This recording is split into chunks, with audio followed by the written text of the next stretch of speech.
Hello, this is Hero of Legend, and welcome to part 2 of the Hero of Legend Sonic Discussions podcast, which the last episode, we did the first one where we talked about the IGN video, the Game Scoop video, talking about, the Sonic's never been good, blah, blah, blah, and a certain person on TSSZ wrote an article, basically where all this began, talking about mainstream bias against Sonic the Hedgehog. And we actually have that writer here today, but I'll begin by introducing RK64. Hey guys, how you doing? We're gonna have a fun time tonight talking about Sonic the Hedgehog. Mm-hmm. And next up, I'll introduce the one, the only writer of the TSSZ article, Donnie. That's clearly a lie. I'm obviously the creator of Sonic Stadium. Hi, how you doing? Wow, shut up, Donnie. You don't even work here. Whose fault is that? I blame Dreadnux for this. It's entirely his fault. Oh boy. So hi. Hi. Hello. So this is the land of Stadium. No, it's not. It's terrible. It's a landmine. Leave while we can. Jesus. Okay, so this is clickbait. Okay.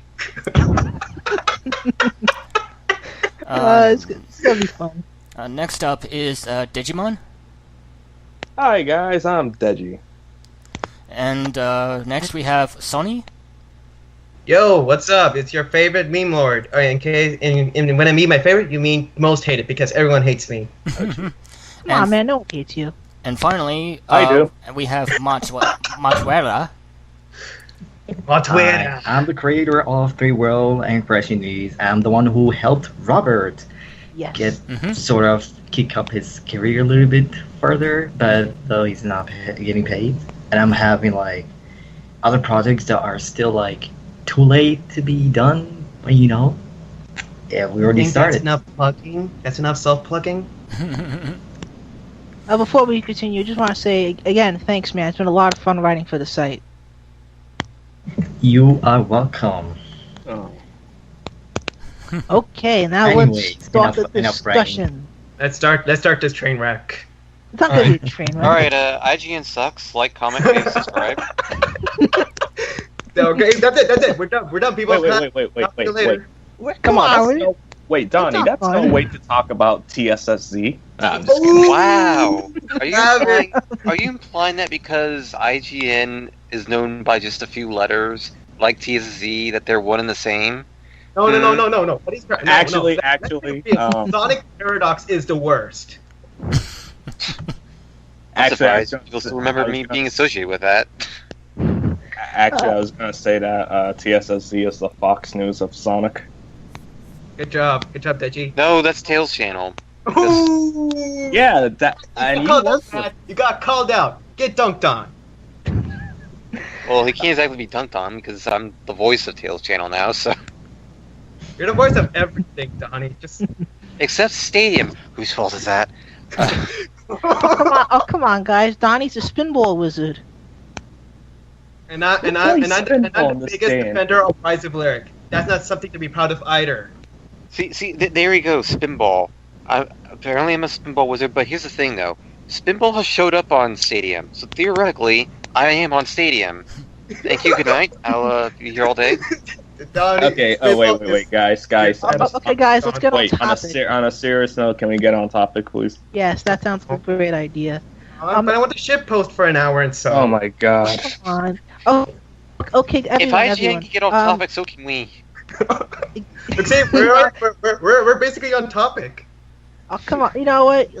Okay, let's start. Donnie, what inspired you to write this article before we all kind of talk about our opinions on it? Because personally, I thought it was a really great piece, and I'd like to hear what inspired you to write it. Well, the whole concept of the article wasn't exactly a long-term thing. I mean, it was something I kind of thought about at times, but nothing really. What's the word I'm looking for? Nothing I really brainstormed as a possible article for real until until when IGN put up that video earlier this month, and it was pretty much the funny thing is I didn't even really give a crap about the video for like 2/3 of the way in. I was laughing at just how bad it was, and then came to the point where they were just mocking fans, and that's when I just got to the point where it's just like, okay, yeah, this just took into a whole new level of disrespect and unprofessionalism and just all this and the next thing. And I just thought, yeah, you know what? I think I'm just going to go ahead and do the article. Besides, I was already, like, I was trying to pull an all-nighter, so I needed something to kind of keep me busy. And that's when I decided to make the article. And then I think it was like 15,000 views later, after 3 days, I get completely baffled as to how an article could have gotten so many views in just a small amount of time.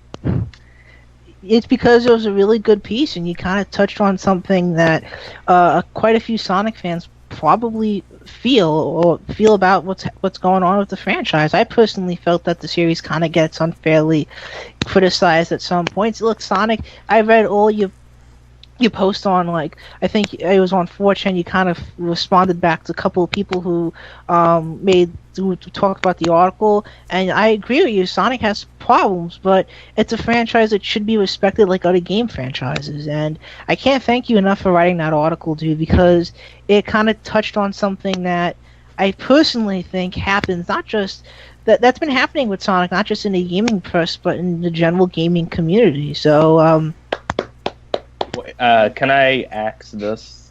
Do you think that it's deserved? Like, why does this happen?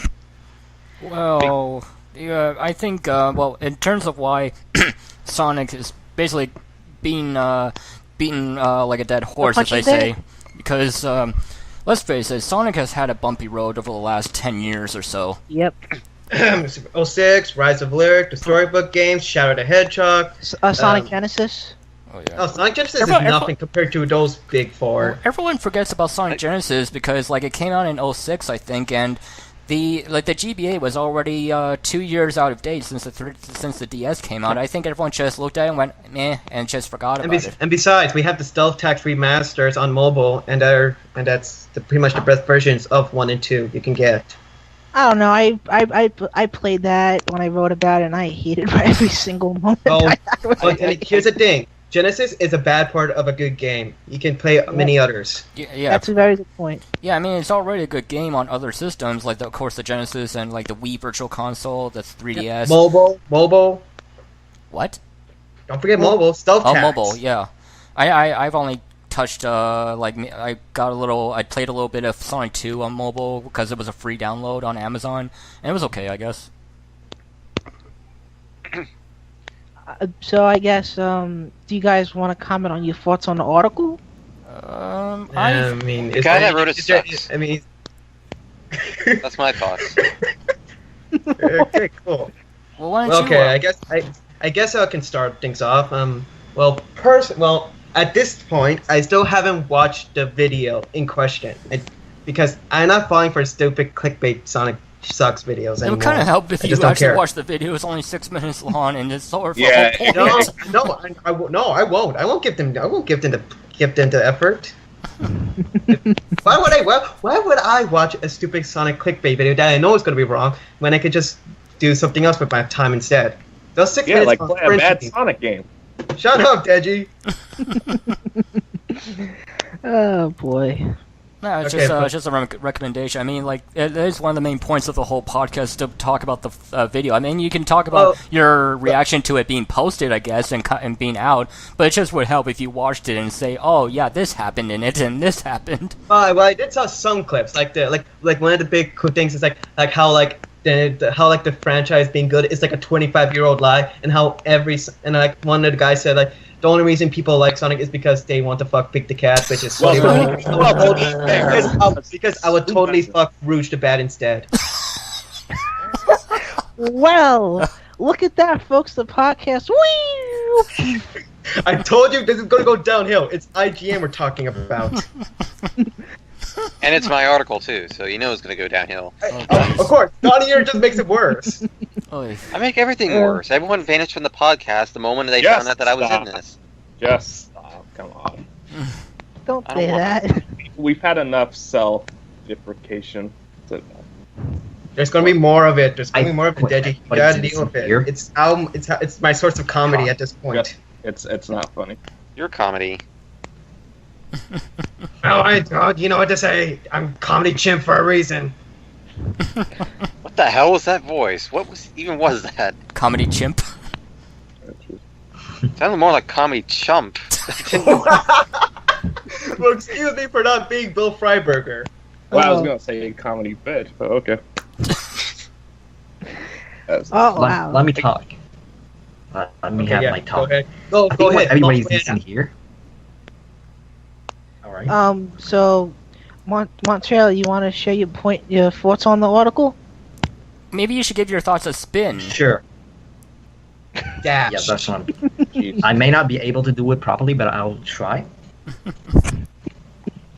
I think what everybody's missing here is that in the last few years, between like a couple of media outlets and people who have certain sided biases or like two-sided, what I think is that people just, you may be an outsider and you look at what people talk on the internet, you know, if you're not invested in something and you look at it and you think that way, or you may think the other way. There's a couple of ways to think about it. You may think on the like 5-pinwheel spectrum about the Sonic franchise. So like in IGN's case, you have some of those people who may never really play the games, and they just like Ahmad, we're kind of have losing to you do their here. job. You're dying. And they feel like understand, and you just really couldn't do their job, even on a more gradual spectrum on that. The point of while they Mont, you really even gotta, bother you gotta really to even do that. Mont, you gotta really fix your mic or whatever you're using. It's really, really choppy. Oh, Not as choppy as the IGN video. Shut up, Donnie. Shut up. I was gonna say your article, but whatever. Just kidding. Well, that too. They're but, both bad anyway, so who cares? Of course, Sonic was never good, don't you know? I know. I mean, I just want to fuck Big the Cat. That's the only reason I'm here. Please say what's to do Rouge the Bat. Jeez Louise, make up your mind. Rouge the Bat is Big the Cat. Haven't you heard the latest Sonic Theory video? See now we know. See now we know that he's lying. He probably feels that Green Hill Zone was in Sonic 2, like IGN said. Dude, Sonic Series went downhill Okay, as okay. early as Marble Zone. Let's be real here. Okay, you know what? I won't, even though they probably shouldn't have made that mistake, I won't harp on that. That was honestly the least offensive thing about it. See, it's like the thing is, like, I can understand, like, to a degree, oh, they made a mistake, you know, oh, they were, like, about the whole Big the Cat thing, oh, they were just joking. It's like, it's not the damn point. They still, just because if it was a joke or they made a mistake doesn't make a damn difference. It's the whole thing. It's the whole To entire... be fair, there was a point where, remember that panel back in March that Sega had in Texas, I believe? When South by Southwest. Yeah, when they accidentally said that Mike Pollock voiced Black Doom. Yeah, I and they- remember and that. Mike- In that Correct. case, that was actually a joke. You can actually see they were just joking around. It's the fans' fault for taking it seriously. Not to mention... Don't justify it. Not to mention, It- as I it- said, it was just that. It wasn't an entire video. It was just one thing after another. Just like, wait, what? Like, the entire video, IGN video, is just me reacting and just going, wait, what? Wait, what? Wait, what? Like, What? whereas with the panel, it was just that one bit, and everything else was just all right. Like, that's the thing. Is like I said, it wasn't so much that it was this one little thing that happened. If it was just that Big the Cat line, I wouldn't have given a damn, about the whole video. But the fact that the whole video from start to finish was just so comically bad that it just could be ignored. It was just the whole thing from start to finish was bad, and it was just a continuation of like 10 years of this mess. And that's what makes it annoying. That's because it's just like it's just a bunch of it, not just one little thing. We can harp on one little thing that they said or one little mistake, but it's not just that one thing. It's a bunch of things that have happened in the last 10 years, and it's just all, built up to this video. Yep, because I saw after the video came out, so many reaction videos popped up of people kind of showing their frustrations with IGN. It's just, I just think that, what the Sonic franchise is not going to be picked on, poked at for God knows how long. And we all know that Sonic has his ups and downs. We all know this very clearly. The thing is, just like any video game franchise, it deserves a specific level of respect. Or at the very least, if you're going to share your opinions, at least talk about the facts. Because in that IGN video, they barely talked about Sonic Mania or Sonic 2017. Can I add to that as well? Yeah. Yes, do not make people feel bad for liking what they enjoy. Exactly. Because okay, I don't like every game. I don't like to be honest, I dislike a lot of things that a lot of people like about the franchise. Boom. Is one of them Sonic Colors? No. No. Like, I don't like Boom or, to be honest, any of the cartoons at all.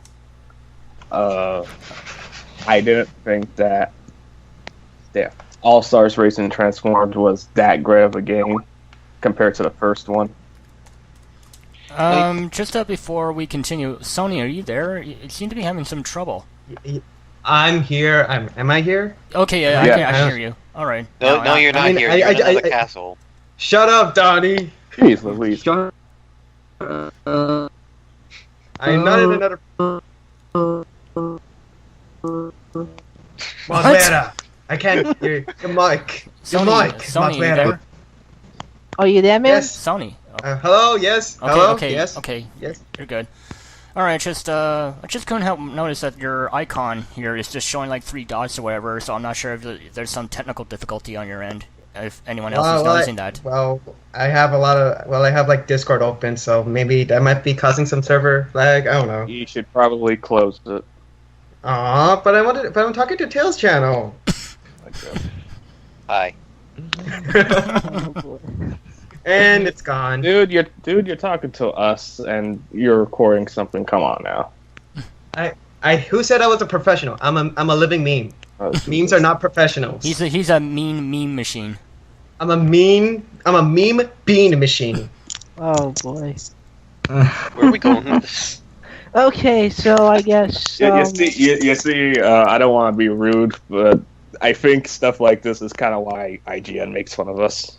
Yeah. What do you mean? We're just 6 idiots talking about Sonic. Hey, I'm not an idiot. I am. Well, I am. I'm so much of an idiot that it takes 2 idiots to become me. I'm a fusion. You're two halves of a whole idiot. Yes. So he's Cosmo and Wanda. There you go. Someone got it. See, here's the thing. It's like this is just some completely random, crazy thing that's being done. This podcast, but with the IGN video, they made this a big thing. They put it on their site. They made this. And here's the thing, people. Sorry. Continue. I was gonna say they promoted this as if it was their own work, an IGN thing, and that's the thing. It's like if you're not journalists and you don't want this to represent your site or other people, don't post it. Don't post it on your site. It's simple. I think soon I'll put my thoughts forward. I got more to say than I did last time, so sorry to cut you off, Donnie. Oh, that's fine. He's used to it anyway. Yeah. Anyway, Nothing unusual. Okay, Just a typical Thursday night. Well, okay, so you want to share your thoughts here? Yeah.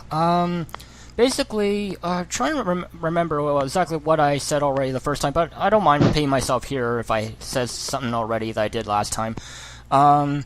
Basically, I don't think the IGN video is the worst thing ever, because, I mean, you got 4 guys in a room, employees of like writers on the site, and they don't.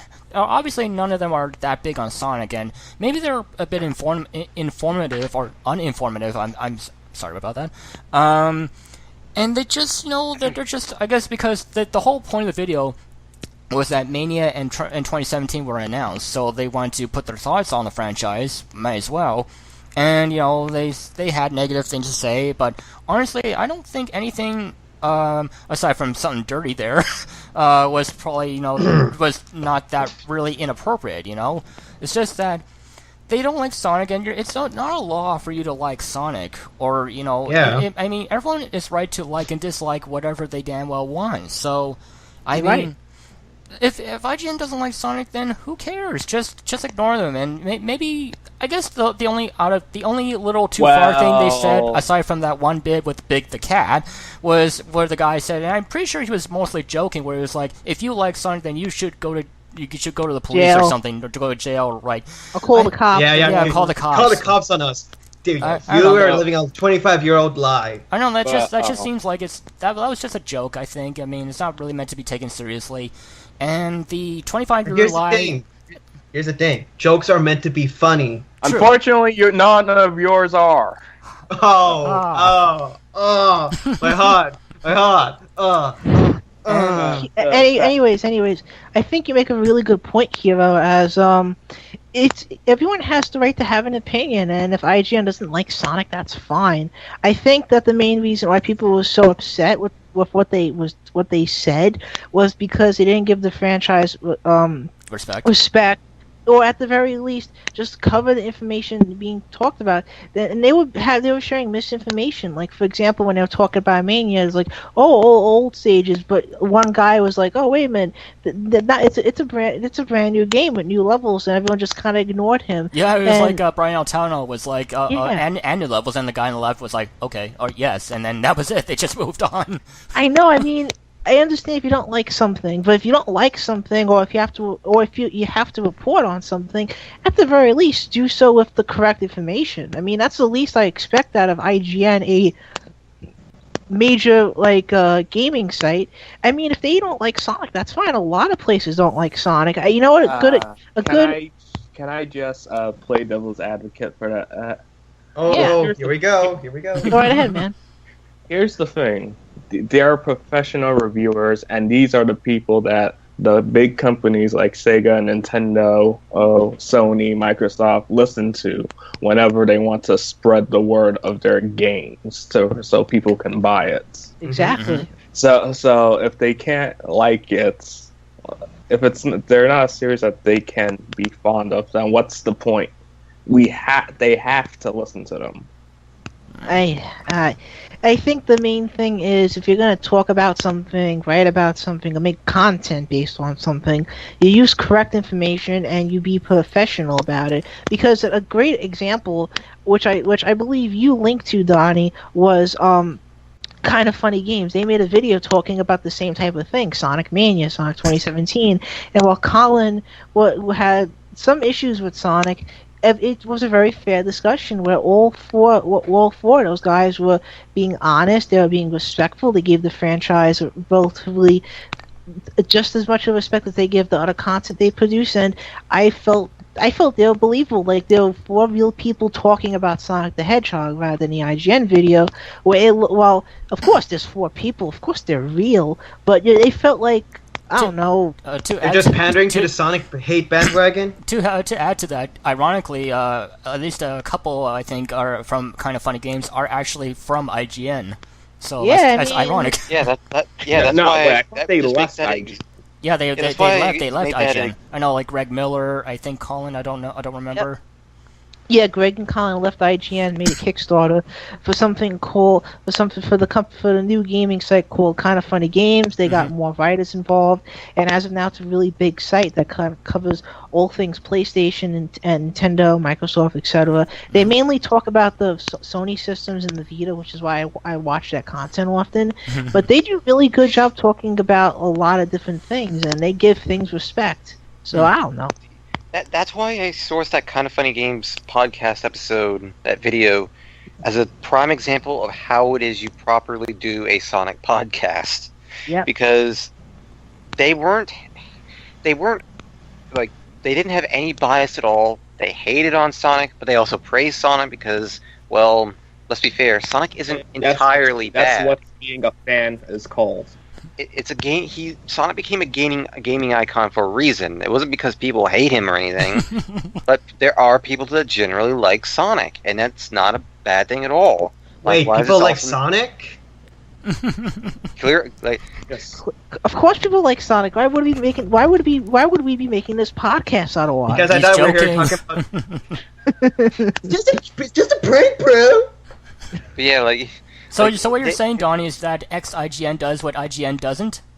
Yeah, pretty much. But yeah, it's like it's perfectly okay if you hate Sonic, but it's also perfectly okay if you like Sonic. But the thing is, it wasn't even so much their opinions. Like, if it was just an opinion, who cares? Like, I wouldn't have written that long ass article if it was just an opinion. You know, it was more than that. It's like, if it was just them saying, I hate Sonic, okay, bye, who cares? But this whole video... Better than a 10, that video. This whole video is literally just... You know what would make it a lot better? If all of them were wearing Eggman mustaches. You want to know what's really, Yes! you know what's really funny? Mike Mike came into the comment section of the IGN video and said something along the lines of, and I thought I was the only one that hated the blue hedgehog. Oh yeah. Speaking of the comments, didn't the official Sonic YouTube channel say like, hey, can we have a counter opinion? Yep. Yeah, they did. Yeah. I wonder what that's gonna lead to. Who knows? Nothing, because they never... It's gonna involve Aaron. It's gonna involve Aaron Weber ripping that channel a new one. Sorry, Donnie, I cut you off there. Sorry, Donnie. Continue. No, I was just like, they never replied back, the GameScoop guys, so... Whatever the they're Sonic Little scared. They're wants. chicken. Yeah, just a little chicken. Alright. It's not like it's not like the hating on Sonic thing was a bad thing. That's not even the point. Like I said, if it was just, oh, they're hating on Sonic, I don't care. The thing is, though, is that IGN's making us care because they keep shoving it in our faces. Like, Exactly. even when Well, you know what? It's not really IGN that does it. It's also a lot of gaming sites and big LPs. Gaming forums. Game I don't Grumps. I don't really count LPs all that much. I mean, I know the whole controversy with Game Grumps, but I gave them a little passing mention because, well, to be honest, they kind of do similar things to what the mainstream gaming media does with Sonic, and I figured that warrants a little passing mention, but not much more than that because they're LPers and who cares? But well, to be fair, Donnie, LPers do give people a different perspective, and they do change their opinions on something. That's why when they LP'd Sonic Adventure, a whole bunch of people were thinking, was Sonic Adventure really that good?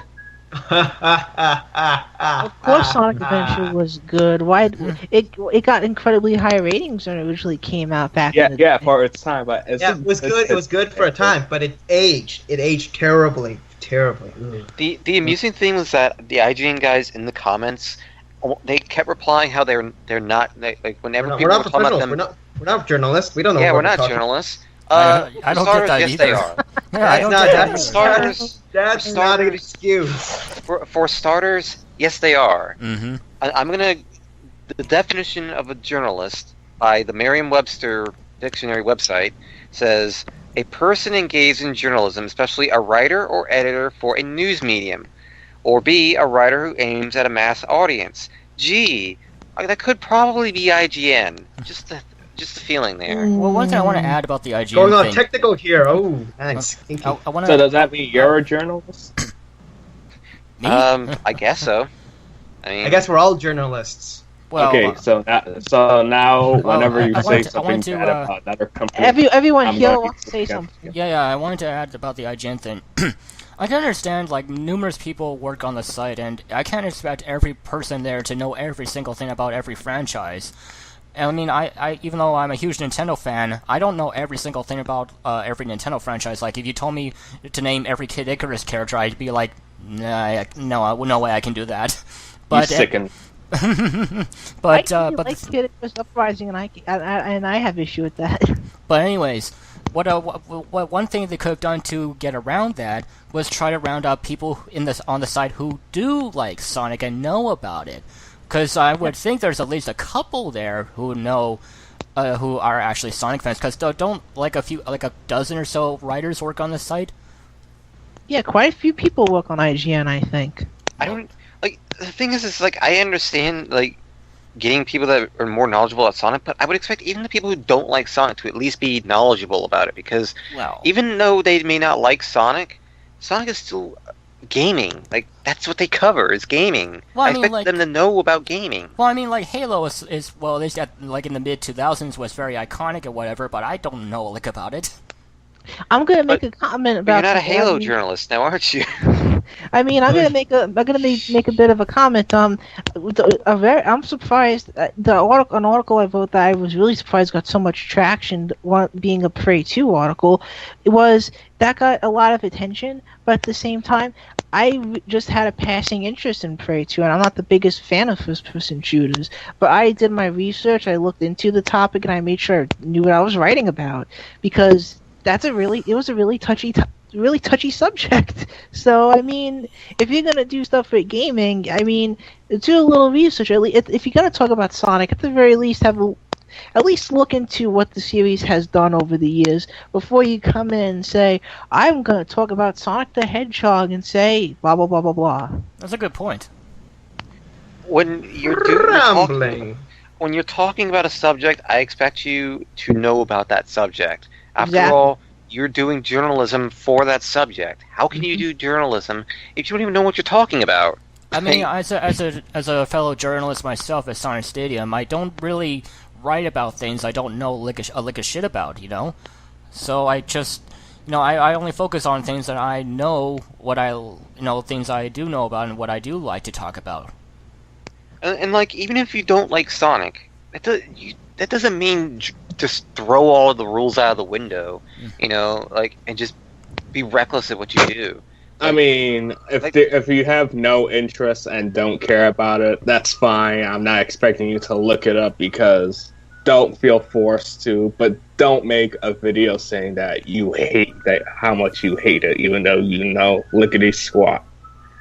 Like for me, I don't like My Little Pony, and I know I've seen 2-3 episodes. I don't care. I know jack about it, but I don't talk about it or constantly.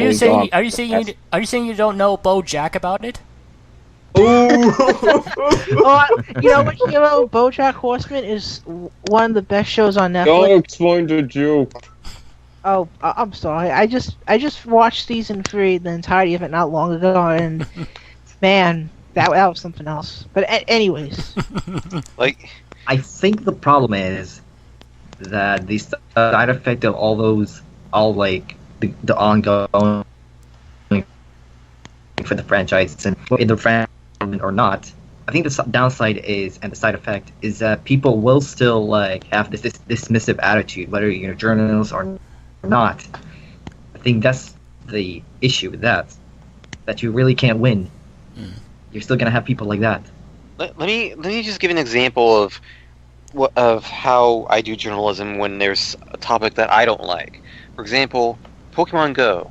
I hate Pokemon Go. You let us know every single time. I still haven't played it. But here's the thing, though. It doesn't work on any of my phones.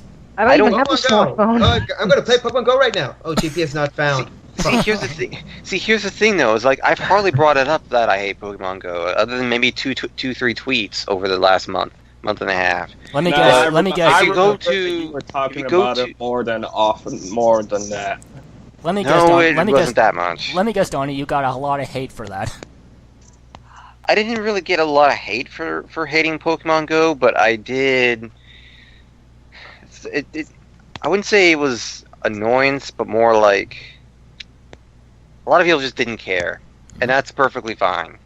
But when it comes to that, but that isn't even the point. Is like how people react. It's more so the fact that when I do articles and stuff for Pokemon Go, I never ever mention anything about my hatred for the game because you don't do that. No one cares. Honest question for journalists: Are you meant when you're reporting news? Are you supposed to express your opinions on the matter? Technically not. If you're being opinionated about something, if you want to share your opinions about something, you save them for an opiniinated piece. Yep. Exactly. For stuff like news stuff. Yeah.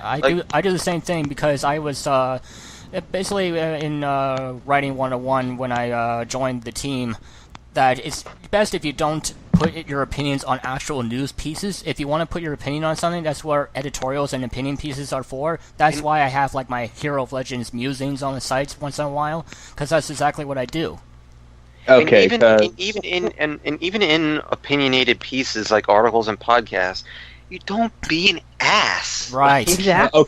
Okay. The only reason why I asked is because a year ago, what's the site? I believe it was Go Nintendo or My Nintendo News. Like during E3 when they were reporting stuff, they just let out their opinions, and one article was just complaining why, even though it was a news piece. When was this? What was it about? It was Michelle. It was about Michelle and Sal working on another game. Oh, you mean Wild, right?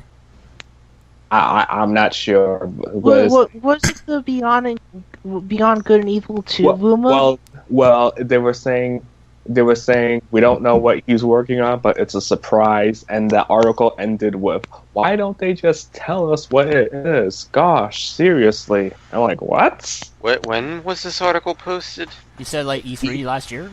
E3 2016. This was before my time. Yeah. Because I joined my Nintendo because I'm a writer for My Nintendo News. Of course you are, Donnie. Of course you are. I joined earlier this year, like February. So how on earth did you join that? Because I'm a fan of Nintendo, and they know my work. They've linked to TSSZ News, so they know what I do. Oh, that wasn't meant to be an insult, because I see you on every single site. It's like, wow. Except Sonic Stadium. Everyone keeps saying every single site, but here I am on the one site that doesn't freaking have me. And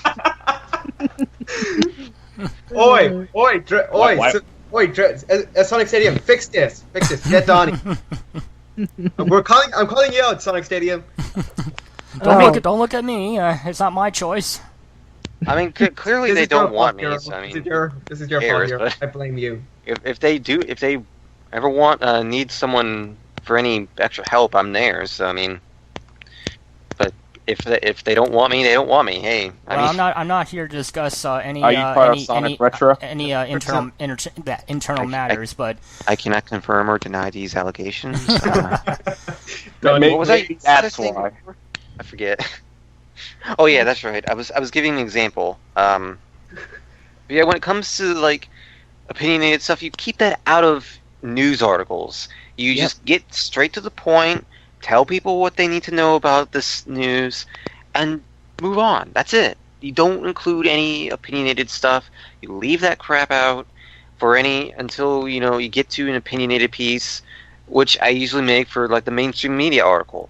And even there, you don't be an ass. You don't shove your opinions in their faces. You don't badmouth them, talk down to them. You just give your piece, back it up with sources, explain your case, and that's it. They didn't. But in IGN, they didn't do any of that in their video. They were just saying, "LOL, Sonic sucks. LOL, Sonic sucks."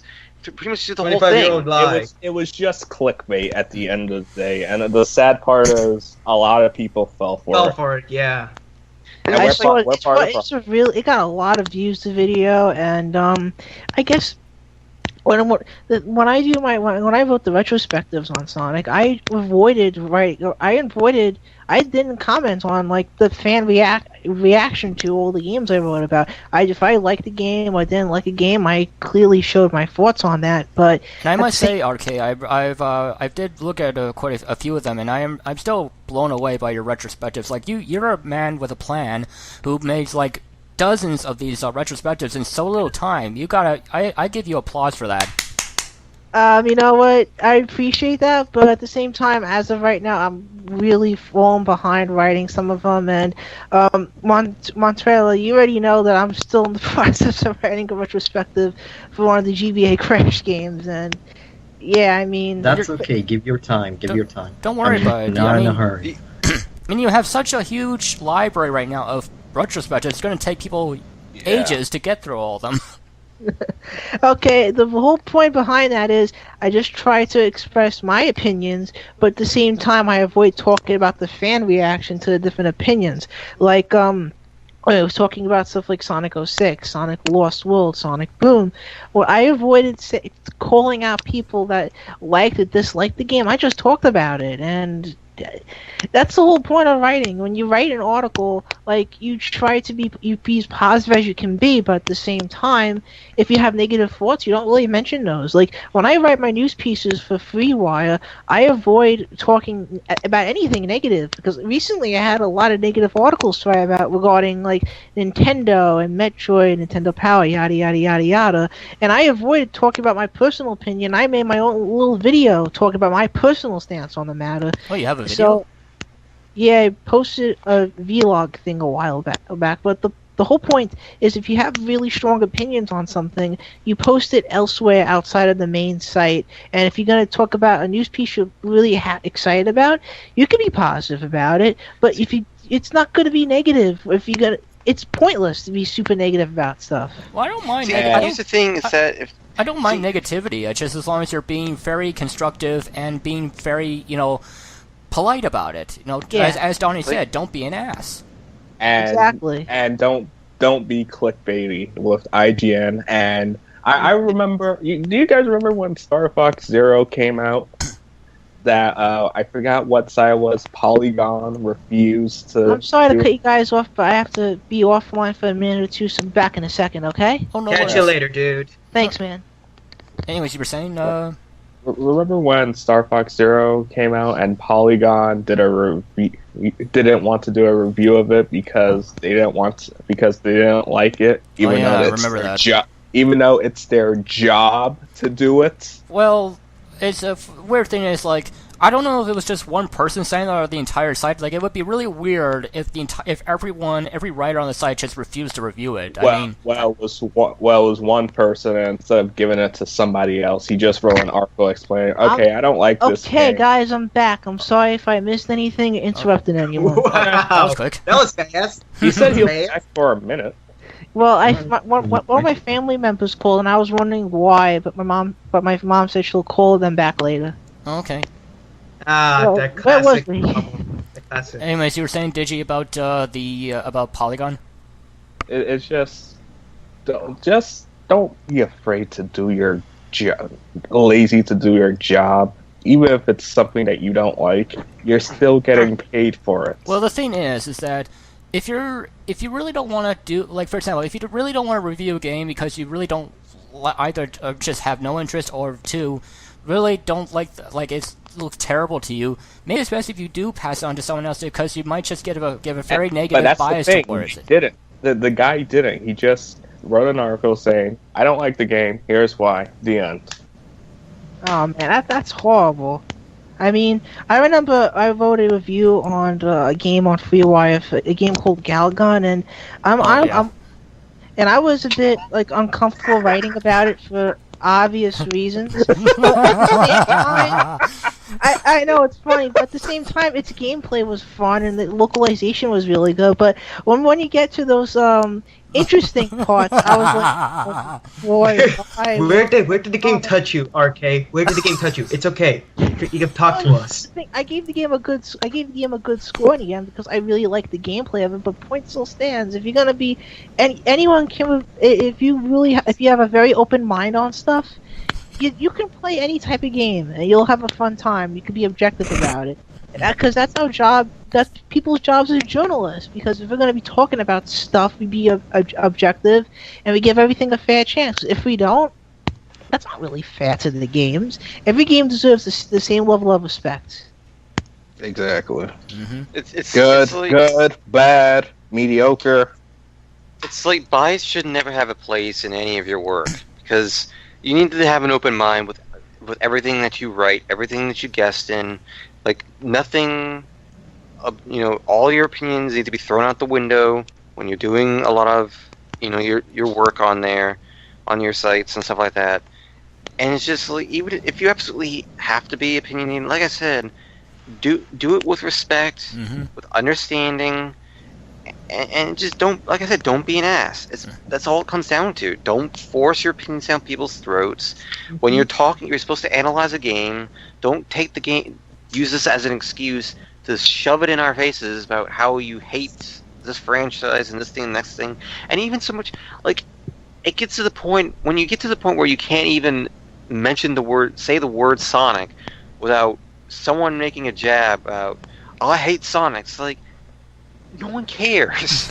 The problem is this happens on this isn't just a problem with the gaming press. I've been very vocal about this. This is a problem on gaming forums too, as you know this well, Motwera, where we talk about where there was the whole thing with Crash, like around in May and June, where you say the name, you say Crash, and like the series sucks, it's horrible. It was or Skylanders. Or Skylanders. I mean, yeah, Skylanders is a great series, but everyone discredits it because of what they did to Spyro. And even then, the Spyro franchise had a great one. But the basic point is, you can't say any. There's specific franchises you can't really talk about, like Crash or Sonic, but without people immediately flooding to the keyboards, ready to be like, "Oh yeah, I can't wait to trash this game," despite the fact that there's a lot of good games in those franchises. And that's a big reason why I moved my Crash retrospectives completely off NeoGAF to Crashy News, because everyone hates the franchise on NeoGAF. I don't understand. I think the problem is that people are defending what they like, are just literally taking it by their heart, as if it or that's reputation. It really is toxic to know that people in the industry are like outside it to just simply do that. I really think people should not do that. The amusing thing is how people, like, the criticism I've had for the article I've written, and usually every single person has criticized this article, not even so much criticism, but like hated on it, for, like, saying it's just a temper tantrum and it's, some fanboy having a fit, and it's like, did you even read the article? Because, like, I think Sonic Retro said someone who waits I know exactly what you're talking about. I won't mention names, but I know it. Retro didn't seem to have a problem with it, from what I recall. I'm referring to sites like NeoGAF. I saw some posts on GAF saying and Twitter.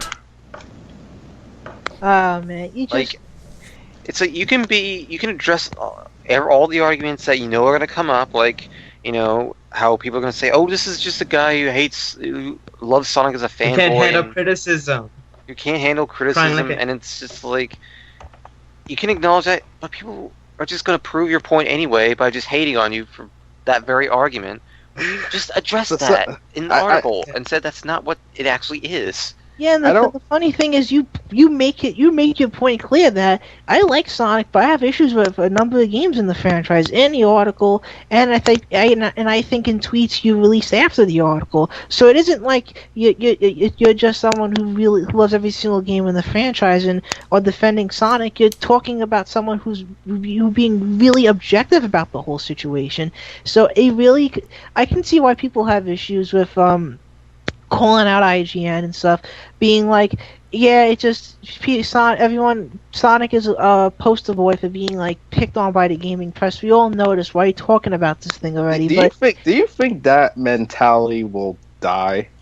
No, I don't think Sonic's mentality will ever die. But I really really, really hope Sonic Mania and Sonic 17 attempt to fix the negativity around Sonic, because it's never Guys, what about Fire and Ice? Fire and Ice will do something good. Come on. I'm looking forward to Fire and Ice. I think that's going to be a great game. Even during the time of Sonic Colors and Sonic Generations, even then people were still finding ways to shove 06 and Shadow into our faces. It's not going to end. Sonic 06, even if Sonic has been consistently good for even if Sonic ended up being consistently good for 5-10 years, it won't make a damn difference because Sonic 06 and Shadow and Rise of Lyric. And Rise of Lyric, don't forget Rise of Lyric. I know about Rise of Lyric, but people, even before Rise of Lyric happened, people were still bringing up Sonic 06 and, Sonic and Shadow the Hedgehog, even during the time that Colors and Generations happened. The storybook games gets a lot of crap too. People are going to hate on Sonic because of 06 and Shadow for years to come. It is never going to happen. In all honesty, it's never going to stop. In all honesty, I think one of the only ways that Sonic can sort of put that past behind him is if there's some major change to the to whoever's working on the game. Like, for example, just throwing this out here, what if Sonic were to all of a sudden end up at Nintendo, and Sega would no longer have any involvement in the franchise? If Sonic would be made by like the Galaxy team at EPD Tokyo, people would be like, "Oh shit, this is going to be amazing!" And then and they do put out amazing games. Hero, I don't mean to cut you off, but at the same time, that's the thing. We all know that Nintendo makes good games. The problem it's because it's negative stigma attached to Sonic Team, justified or not. People see the word Sonic Team and they think all these shitty Sonic games. Sonic was never good, blah blah blah blah. And then they see EAD Tokyo attached to Sonic and Nintendo attached to Sonic. And they're like, oh my god, it's gonna be amazing. And I agree with you. A Nintendo developed Sonic game would be very, very interesting to see, mainly because of how Nintendo can make Sonic look with their development style and stuff. But at the same time, this is something Sega has to fix themselves. They dug their big hole in, and now with Mania and 2017 and Fire and Ice, they have to start digging their way out. And if they don't be consistent about this for the next couple of years, and we get another Liza Lyric, another Sonic. Exactly, that's the thing. I just wonder, why is it okay, yes, those games were bad, but why is it that it still has to be hammered in? There are other franchises who have had a worse Dark Ages. Look at Mega Man. That franchise is pretty much dead for the time. I think the difference with Mega Man. Mighty Number 9. Well, the difference with Mega Man is that Mega Man has barely had any games. It's not that he has had bad games; it's that he's barely had any. Period. That's the thing. I guess with Mega Man, he had a really long run. He had there's so many games that came out under the Mega Man name, and then at 2011, Capcom's like, nope, done. We're putting Mega Man on hold for a little while, but we'll get back to it eventually. They never did. There's rumors that they might be making a new Mega Man game based on the cartoon, but I don't know. Rumors are rumors. Yeah, that's gonna happen. See, here's the thing for me is Sonic becoming Nintendo. You're telling me that the Blue Hedgehog, who is literally marketed as anti-Nintendo, should join Nintendo? You're talking about the same guy who's literally crossed over with Mario 7 times already with the Olympics game and Smash Brothers. Mm-hmm. But here's the thing though, the Olympic games and Smash Brothers are not actually Mario games.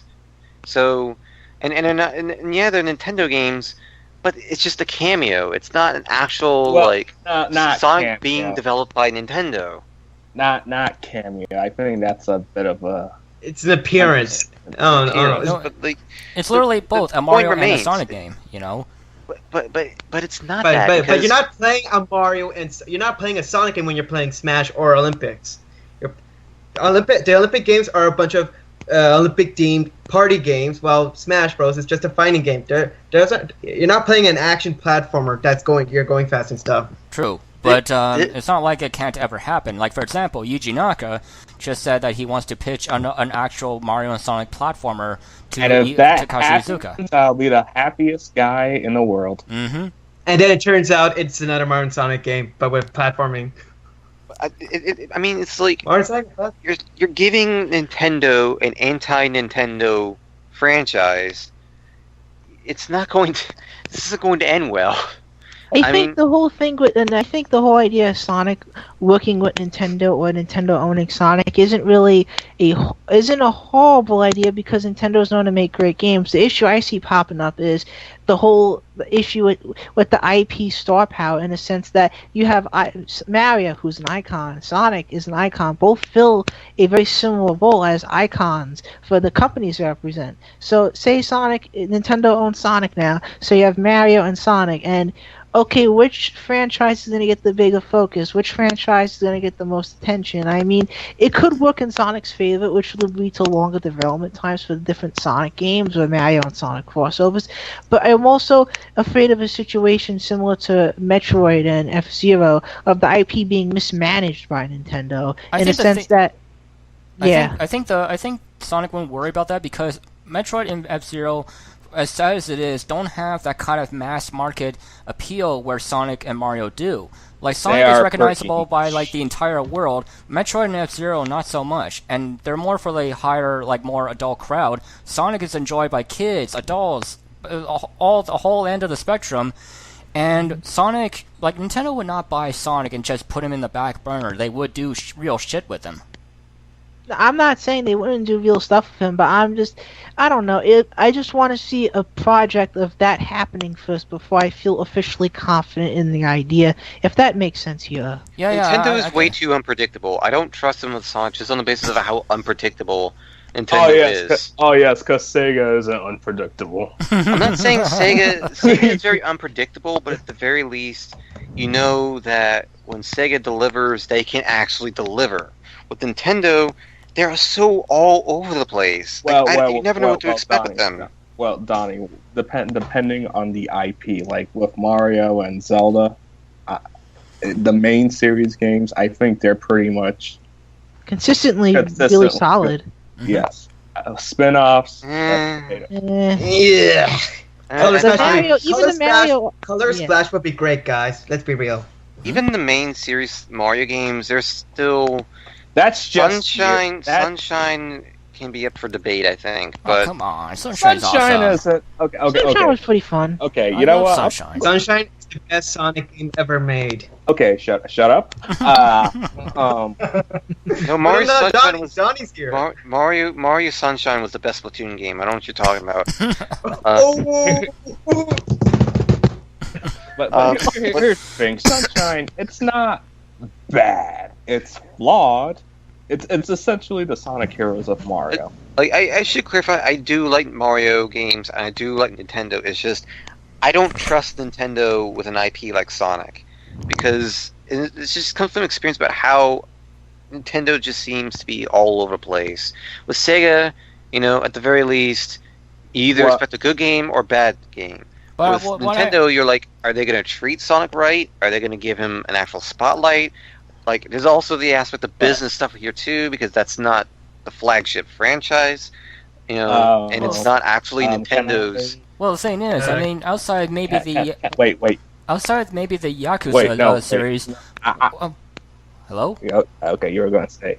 Yeah, you were going to say what I was going to say. Sorry. I was going to say, outside of the Yakuza series, what does Sega really do that is consistently good anymore? I mean, like we've been discussing, Sonic's been Football Manager's isn't that really only in Europe or anything? No, Sega has a massive PC division. Yeah, they have a PC division like Creative Assembly and now Relic.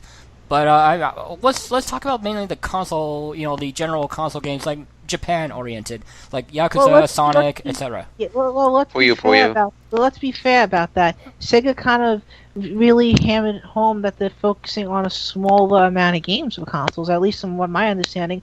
From what I understand as of now, I could be wrong here. Sega's lineup regarding consoles is their titles are Atlas, such as Persona 5. Yeah. They're working with they worked with Atlas on localizing Seventh Dragon. Mm-hmm. They worked whatchamacallit. They're releasing Shin Megami Tensei I don't know. For Apocalypse. For Apocalypse. They're releasing Hatsune Miku Okay, how about this? Any original Sega IP that isn't licensed or anything that they bought? That's a good question. I think maybe Yakuza and Sonic are the only things that really pop in my head, but they're working on a Valkyria Chronicles RPG that's coming out next year in Japan. Yeah, and I'll be lucky to leave Japan. Puyo Puyo. Puyo Puyo hasn't had a new game since Puyo Yes, Tetris. it has. Yes, it has. What? The best Puyo Puyo game is Mean Bean Machine. What? Sonic Runners didn't have a Puyo Puyo event for no reason whatsoever. Yeah, look at Sonic Runners now. Wait. If we're gonna go by that logic, Donnie. Wait, Donnie. If we're gonna go by that logic, then Nintendo has been making new Metroid games because of Smash Brothers and new F-Zero games because of. I'm not saying that was not the point. Federation Force is going to be great. Federation Force will be great. Wait. To be fair, I think that might actually be a decent game, but it's not the game people want. For starters, Puyo Puyo Tetris came out only 2 years ago, and it's only been 2 years. I'm pretty sure it was 2013, wasn't it? It came out in 2014. Did it? I just looked. Yeah. Guys, I'm sorry I laughed so loud, but you know what? That was hysterical. I had to laugh. The point was that they made it like Sega made a game like Puyo Puyo made it was got to do a game because of runners. No, I mean like they were advertising the newest Puyo Puyo game because of runners. Yeah, but what are they advertising? Kind of like how with. Well, yeah, I mean, with Puyo Smash, Puyo. Sonic was being advertised with Lost World. Well, yeah. what Puyo game were they advertising? The only thing that's coming out is 3D Puyo Puyo on the 3DS eShop. I'm seeing Puyo Puyo Touch. I'm not sure. I think that's a mobile game that they announced not long ago, but I'm not super sure. I mean, it's still something. Puyo Puyo is actually very, very popular in Japan anyway. Yep. So even if it didn't get a game within like the last year, it's still very, very popular, and it has gotten consistently good games recently. Yeah, I'm looking at it right now. As of 2014, the series has sold 13.5 million units. That's really good. Like I don't think people realize it's just how much bigger Sega is game-wise in Japan. Yeah, they have the Phantasy Star Online games, which Phantasy Star Online 2 is incredibly successful in Japan, to a point where they actually made an anime on it, which was relatively decent. Sega, if I can compare it, Sega is night and day compared to the US. And between the US and Japan, the US would be night, and Japan would be daytime. And with Sega, like it's you would especially notice if you look at Sega's Tokyo Game Show streams, it is you might get like maybe 1,000 people watching the Sega streams in the US. How about you expect 300,000 people watching the Tokyo Game Show streams that Sega does? That's insane. That's a lot of people. It's almost 500,000 people that watch these Tokyo, Sega streams. That's how big they are in Japan. It is. You can't they are an empire, a gaming empire in Japan. Are they the biggest company in Japan or top 5? No, I wouldn't say they are the top, but they are definitely among the highest. They get a lot of views and a lot of popularity in Japan, and it's not because of Sonic either.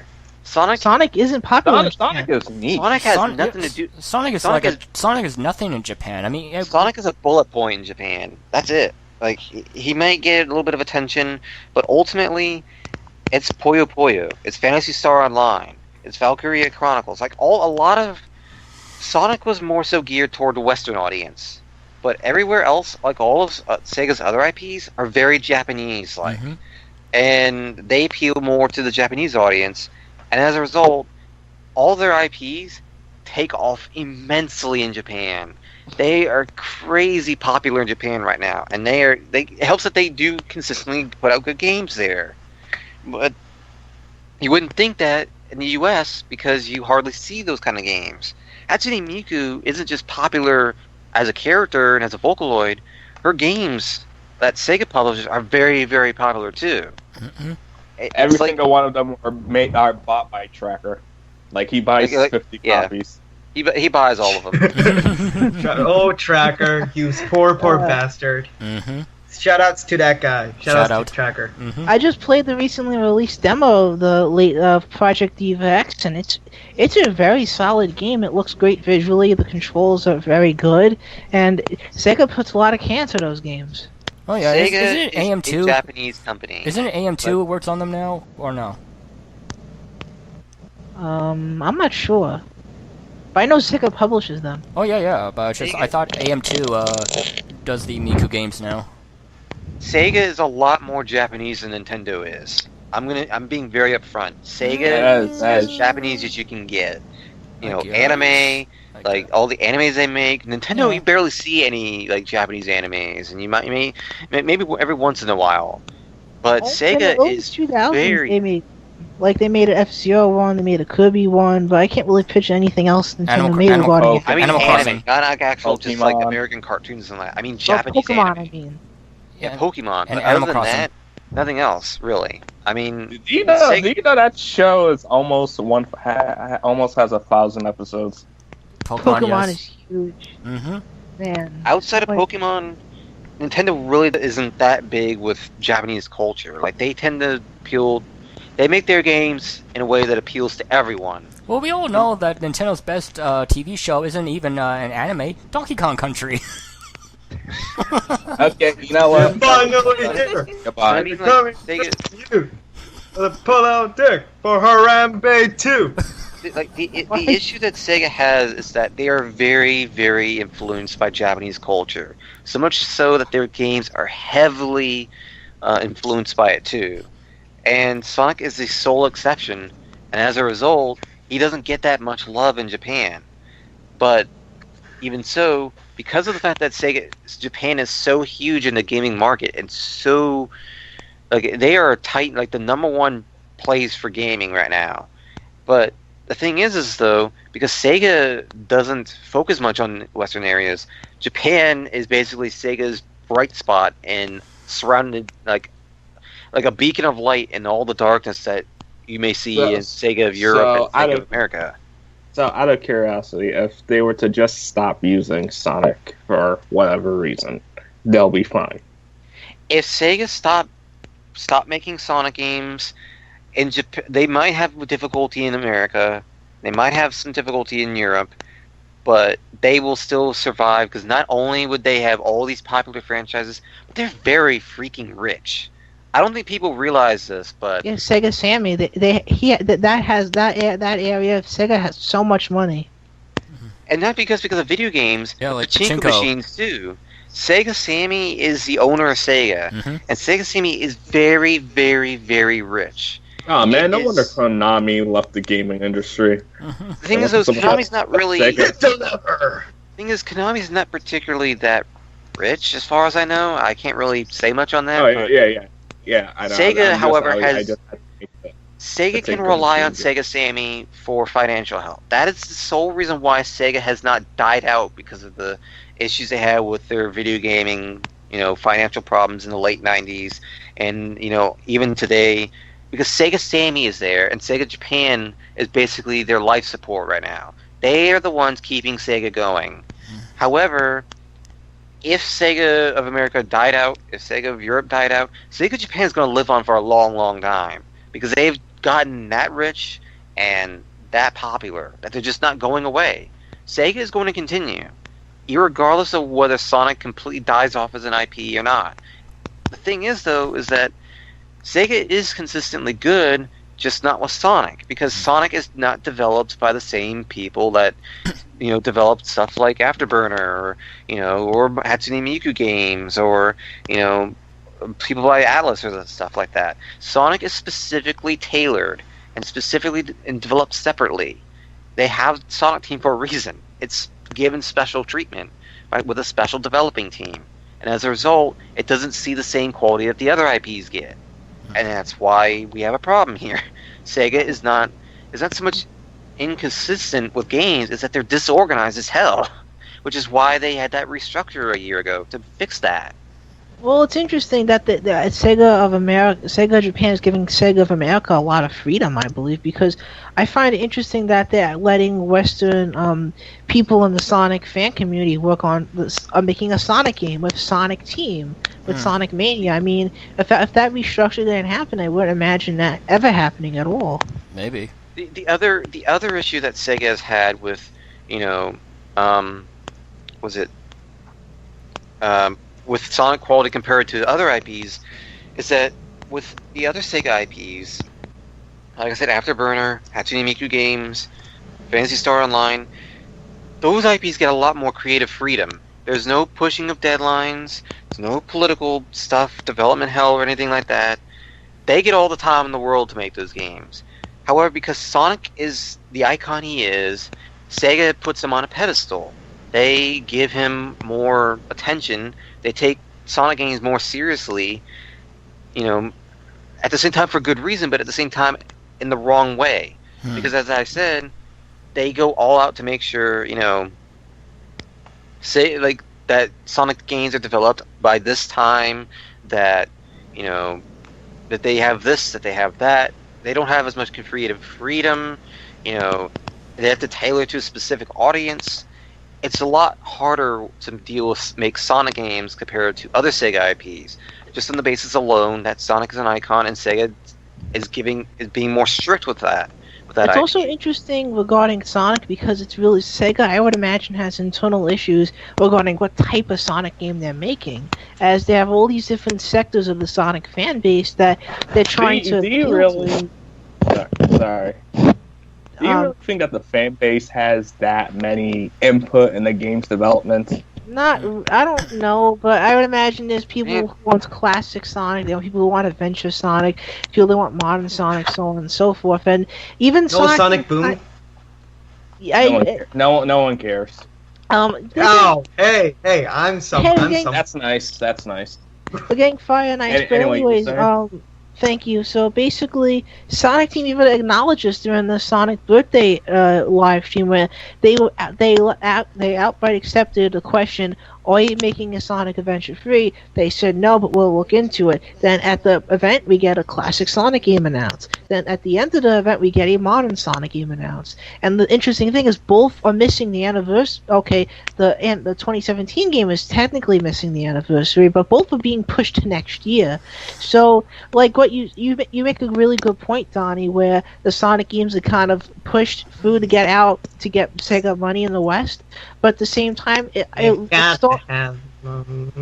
starting to look like the Sonic games is starting to get the amount of time the other Sega IPs are getting now, or I could be looking at things the wrong way. I'm referring to how Sega has been developing them. They clearly they're starting to see the point now. I'm hoping anyway. Okay. Now, like especially post restructure, as I said, the restructure was specifically tailored to fix these problems, the disorganization, the differences, the obsession with making sure Sonic games they give Sonic games a strict treatment, but in the wrong way. For example, like I said, the pushing of deadlines, the holding back of content, the specific tailoring that they had to do, etc. And it's just like, that's not how Sonic should be. They should be giving Sonic equal treatment with other Sega IPs. But as I said, because they see Sonic as a cash cow, and as I said, when the restructure happened, they specifically mentioned mainstay IPs, meaning flagship IPs, the IPs that help Sega the most, such as Sonic. They specifically put these IPs before others because that's the stuff that makes them money. So as a result, as I said, they put Sonic on a pedestal, unlike the other franchises, and he suffers for it. You know what, man? Thank you for explaining all this about Sega Japan and stuff, because I sort of had an idea what goes on regarding this, but now I get a much better picture. So thank you for explaining all this, Donnie. Oh, it's no problem. Not many people really know. Learning is half the battle. I specifically covered. I've covered Tokyo Game Show in the past because this is the Sega that people don't see often. This is the Sega that is rich, it's popular. Wait, Sega makes other IPs other than Sonic? What? Dude, you wouldn't even like. If I could show you. I could show you just Donnie, last year's. It's a joke. I know, but I mean, just to prove just how crazy Sega is in Japan, I could show you their list of games for Tokyo Game Show, and you'd be blown away by the amount that they have. There's no comparison. Like, E3 doesn't even come close to the list of games that they have at Tokyo Game Show. I'd say it gets close to maybe 30, 40 games, maybe. Wow, that's a lot. Like, not just, like console games, but mobile games, collaboration games.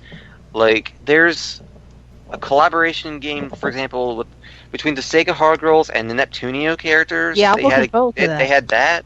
Like, that has become its own thing. Like, everything Sega touches in Japan turns to gold there.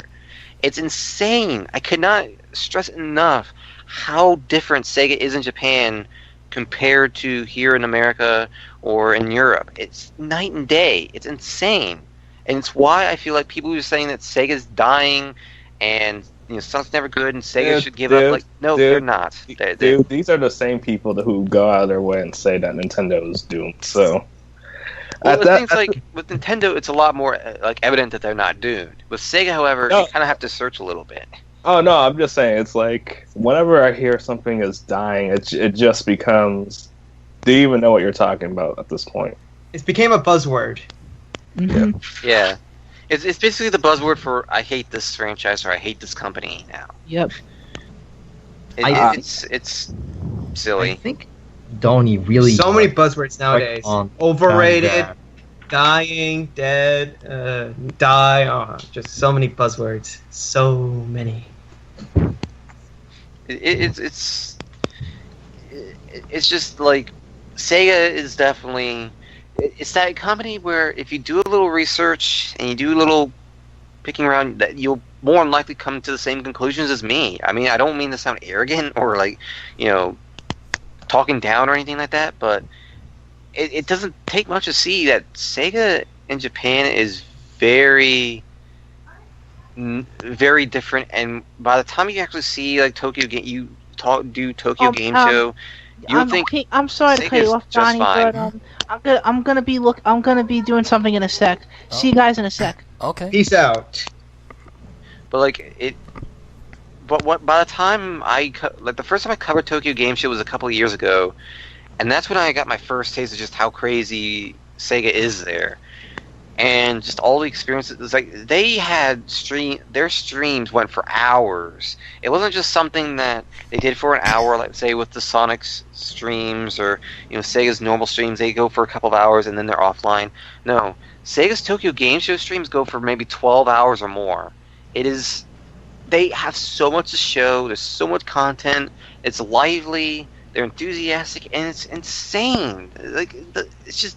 I can't stress that enough. I really can't, because it's just that's how different Sega is there, and how popular they are, and you're probably so used to the bleh Sega or the mediocre Sega or the Sega that just seems to be irrelevant. So then you go in Japan and they're relevant.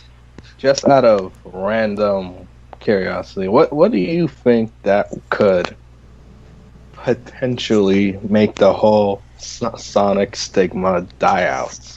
Sorry guys, I'm back. Hey there. Welcome back. Like the whole Sonic mainstream media stigma. Yeah, not just with social media, but with people on the internet, etc. I don't think it's ever going to fully die out. I think, like I said, even when Sonic was consistently good in the era of like colors and generations, people were just kind of like biting their tongue a little bit and kind of, talking, not really faking it, but more like they're just like, they're like, just like, fine, Sonic is okay, I guess, man. Yeah, sort of like that. Like even IGN at one point was just like, you could tell like they were kind of surprised that Sonic was good, but they didn't exactly want to admit it. That Sega actually proved themselves. Well, I always think it's like, yeah, the hate is always going to be there, but it's more like they won't just outright go out of their way and troll every 15 minutes. More like they'll respect it for what it is. it's not even so much respected, but more like they'll hold back a little bit and not be so hostile. They'll, at the very least, they may still try to bring up 06. They'll still try to bring up Shadow the Hedgehog. They'll try to That's do where things. Everyone brings that up. For the most part, they'll at the very least be sort of, I would say friendly, but more like they'll kind of bite their tongue, basically. They'll be more passive, you might say. Yeah, instead of aggressive, they'll be passive. So the hate won't go away. It's just going to be projected it would just be projected in a way that it won't seem so hostile. It'll just be passive instead of aggressive. So I don't think no matter what Sega does, this mainstream media stigma will never go away. It has to be something that the media does themselves. And I don't expect my article to do anything. It didn't do anything. And really, the only thing I did was okay, I put it out there. Have fun. The main thing for something like that is you just put something out there. Even if it doesn't do anything, you've put the subject in people's minds and get them talking about it. Your article what's happening right now? You just offered some reassurance to the people that have problems with that video, and that was perfectly fine. I don't even have any problems with IGN. I have nothing against them. I think they do, for the most part, they do a terrific job. It's just if someone you feel like there's something they could be doing that could be better, you say something about it. Exactly, that's a very just good calling point. out the bullshit. I mean, someone's calling out bullshit. It's just more like you're That's giving them called feedback. criticism. Yeah, there's nothing wrong with criticizing IGN or criticizing them. It's just, I expect them to do their job properly, and if they're not doing that job properly, I'm going to criticize them for those aspects they're doing wrong. I get criticized all the time for my articles. I don't have a problem with it. So, I expect people to criticize me. I would also hope that people would stop going out, okay, they didn't like it. Don't bash other franchises, just because they bash the franchise. Don't say things like IGN should die in this thing. Yeah. That's not necessary. Delete your account, IGN. Delete your account. If there's one thing I should say, unless you're Trump, then it's justified. If there's one thing I should say, time to build a wall. If there's one thing I should say is that if you're making an argument, don't be guilty of what you're arguing against. What I mean is you get on say for example in my case, you criticize people for being hostile, for using insults, for cursing a lot. So what do you do? You don't curse a lot. You don't insult people. You be polite and respectful. You show that you mean what you say, and as a result, people will take you seriously and your argument seriously. If you do the same things you're arguing against, you're no better than what you're arguing against. You're just as guilty. It's why I don't insult people. It's why when people give feedback that are very hostile, I do the exact opposite. Because guess what? That's what you do. You don't do what they do if you're arguing against that. Yeah, just be the bigger man. Exactly. You be the bigger man, yeah. Hey, you, be a man. And the best thing is, if they respond and do the exact same thing, guess what? They've just proven your point. Congratulations, you've won the debate. Which is why I keep saying, whenever I say... by the fact that Sonic Team is sort of moving to North America for its development, I think if that's true. Yeah, Izuka is in America now, and Sega America is probably going to be said to be the central main hub for Sonic from now on. I think that if I'm remembering that right. Yeah, they have basically, again, that just further proves just how different Sonic is compared to the rest of Sega's IPs. To the point where they are making Sonic in the West. They don't make their other IPs in the West. But no. I don't. It's not that Sonic Team is moving to Sega America. Sonic Team is still at Japan, I think. But Izuka is calling the shots at America from now on. No, the Sonic games aren't. doesn't seem like the Sonic games are getting made in Japan, because they don't really. A lot of Sega Sammy guys and Sega Japan people don't really bring up Sonic all that often. If we hear anything about Sonic, it's usually from Western figures.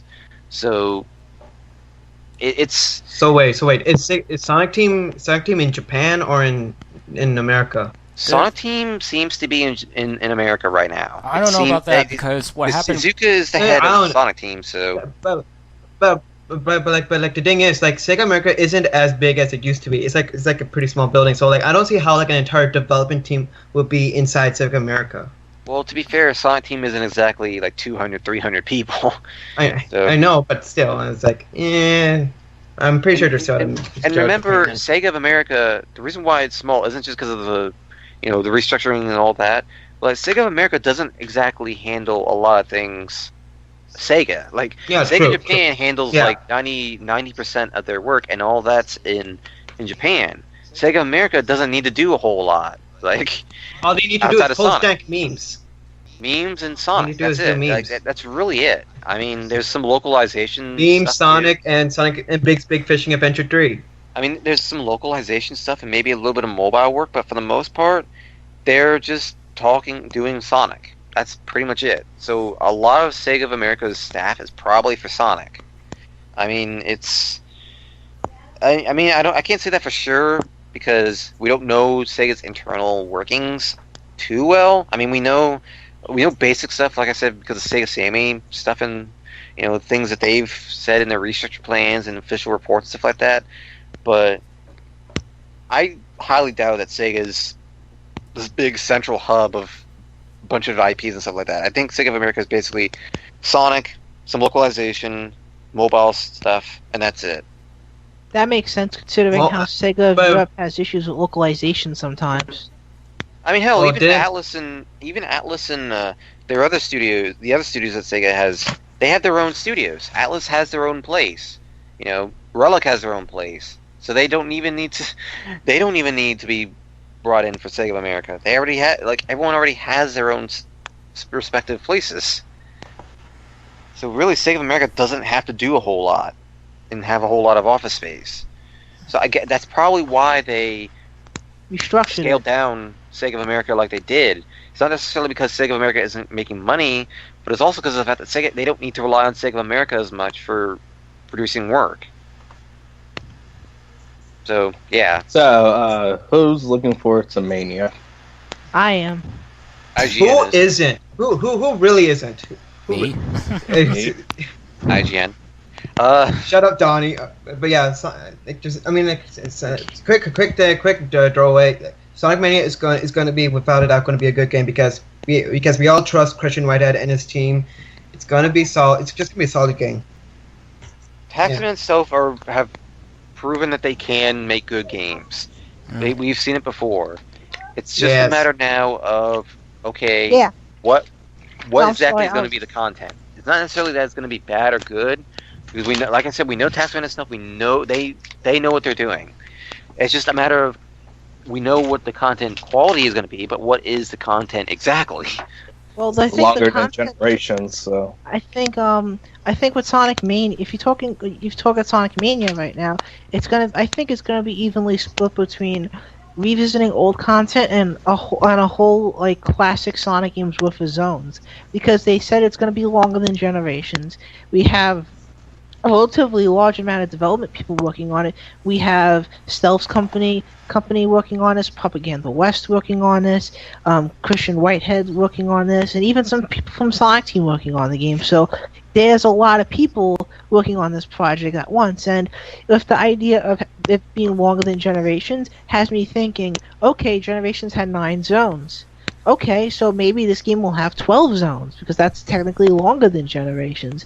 And we can kind of imagine, since they're revisiting both classic and new, we'll have, like, say, 6, 7 new zones and 5 classic zones, each pulled from the classic games. You already know Green Hill's coming back, but who knows about the other stages?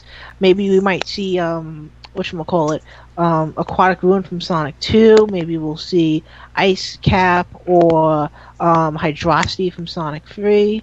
Maybe we'll not Hydrosity, Hydro City. Okay, nerd. Man, okay. Shut up. Okay, Nerd. so, Alright, you're wrong. okay. So Sonic and Knuckles, maybe Flying Battery or Lava Leaf Zone, and from Sonic City, I think Quartz Quadrant would be really interesting. But I'm probably guessing It has to be Wacky Workbench. It has to be Wacky Workbench. that can go die in a fire. Okay. Yeah, that was supposed to be in Generations. What? Yeah. Wacky Workbench was supposed to be in Sonic Generations. I would love Yeah. that so much. Oh, wow. Okay. Basically, for Sonic City, I think the level we might get in Mania that will be Stardust Speedway most likely. But endpoint is it's going to be split between old and new, and I think Mania is basically going to be what it's going to be like Sonic 3 Knuckles in the sense that it has as much content. But the first half is going to be the classic remix classic stages, but the second half is all new content. If that makes any sense. Wait, what? Yeah. Like I heard Christian saying yeah, Mania's gonna be longer than Generations, and and also he also mentioned that like Sonic Mania will have a story, but whether it's gonna be like in the same style of 3 and Knuckles or it's actually gonna have full-fledged cutscenes and stuff, it's up to debate. And also like Christian also said that like every act has its own boss. I think. Yep, I remember hearing that too. What I Yes. think is that they're treating the game like it's Freedom Planet. Like you have these, like when you mentioned the cutscene, I think this is what Mania will be Freedom like. Planet. Yes. Freedom Planet. Ugh. You. So much you. That Maybe- cringy story. Ugh.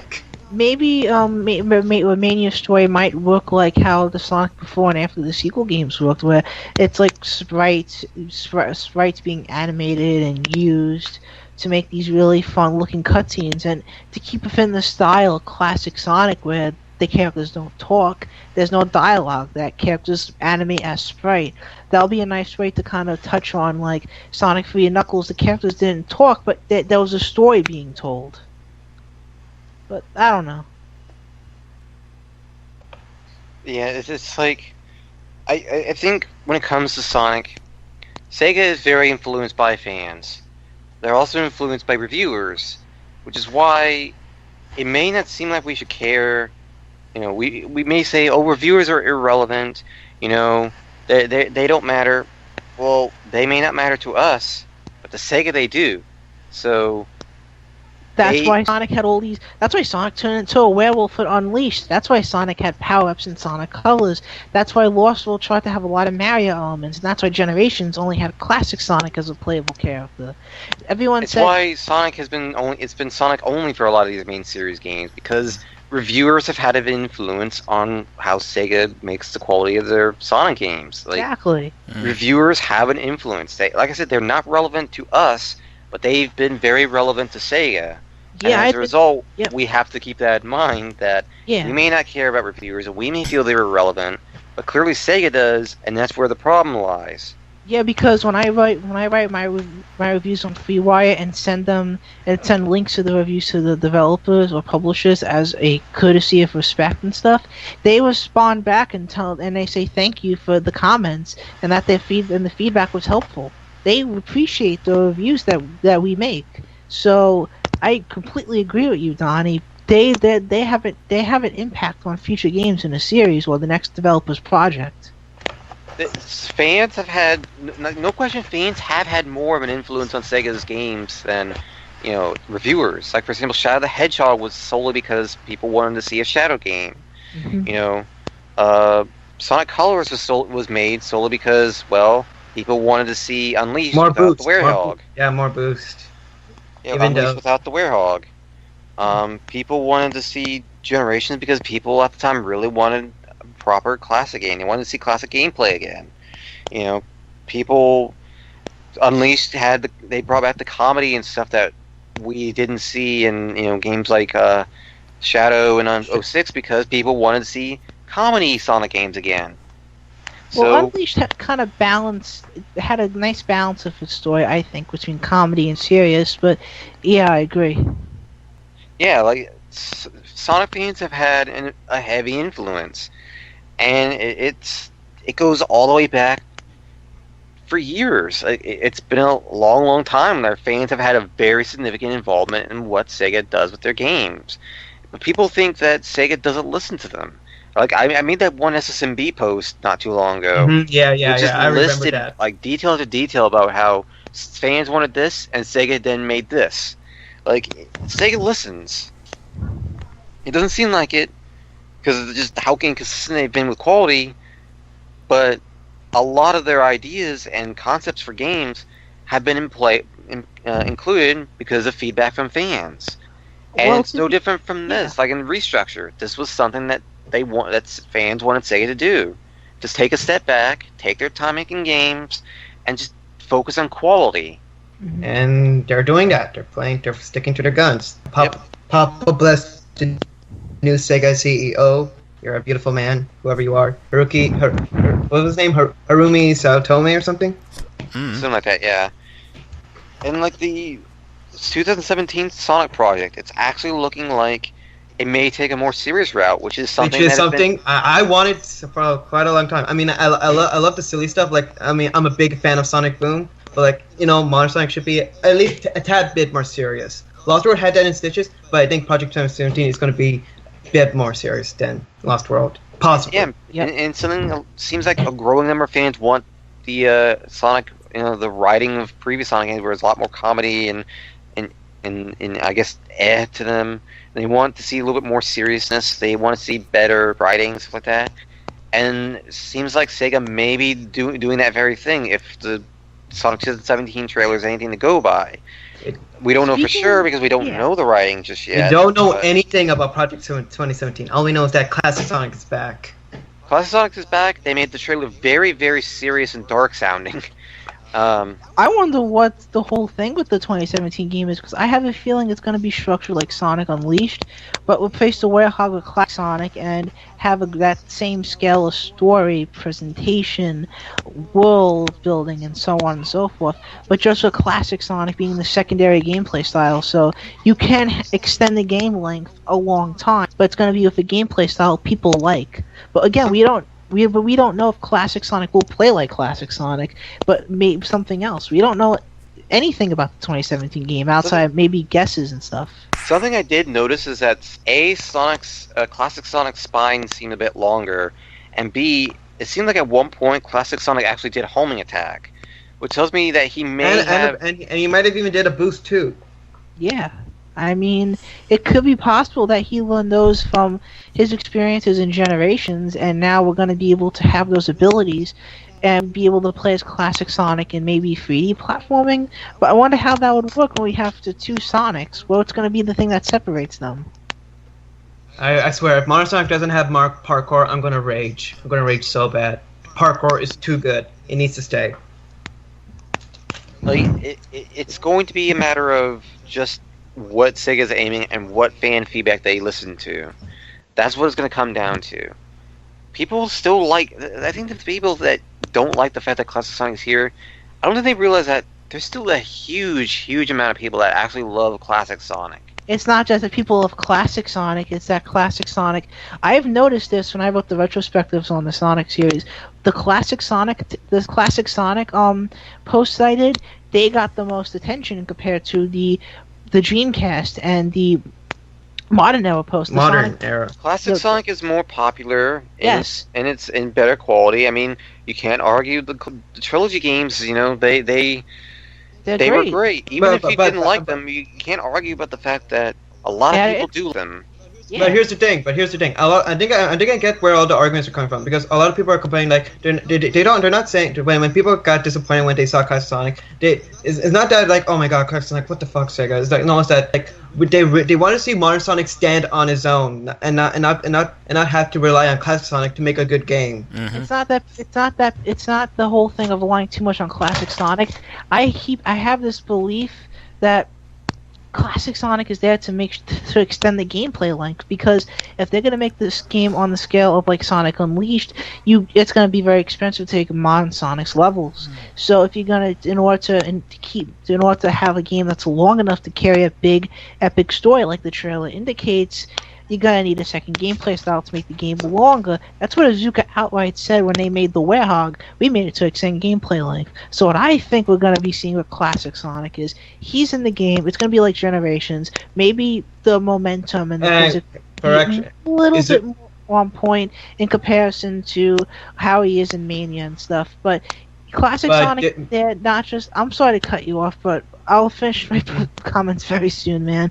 But the point I'm trying to make is Classic Sonic is there not to just appease Classic fans and tell them, please give this game a shot, Classic's in it, but also because they want to make a long game, they can't just put Modern Sonic. That's why he can't stand on his own. But that's what Classic Sonic's there for, make the game long. I'm sorry I kept cutting you off, Soni. It's fine. It's fine. I'm sorry, man. But can I say now? Can I say my go right thoughts ahead. now? Go right ahead. Okay, yeah. But here's the thing. Didn't Izuka said before they announced the trailer that this is going to be a brand new experience? It's not a sequel, so it's not Generations 2. So but who knows? Maybe the boost gameplay might be back for Modern Sonic, but I don't know. So I don't know.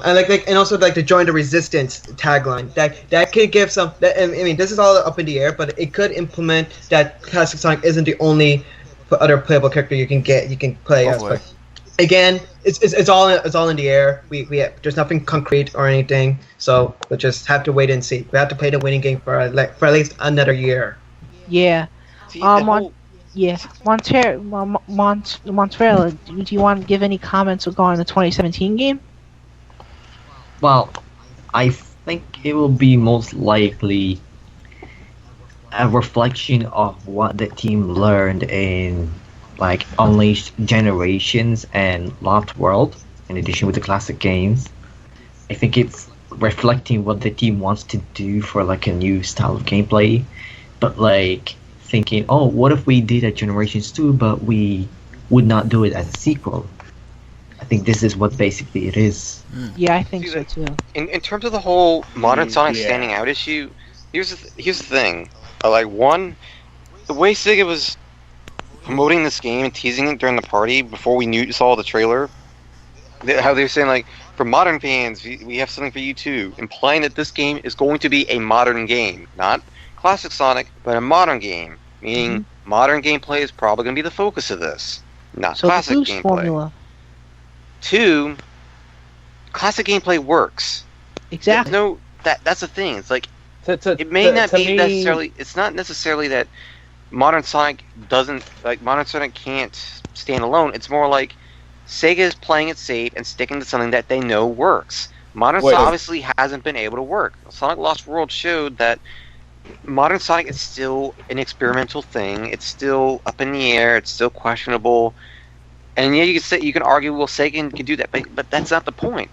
The point is that classic Sonic works, has proven to work before. Modern Sonic has proven to not work in previous cases.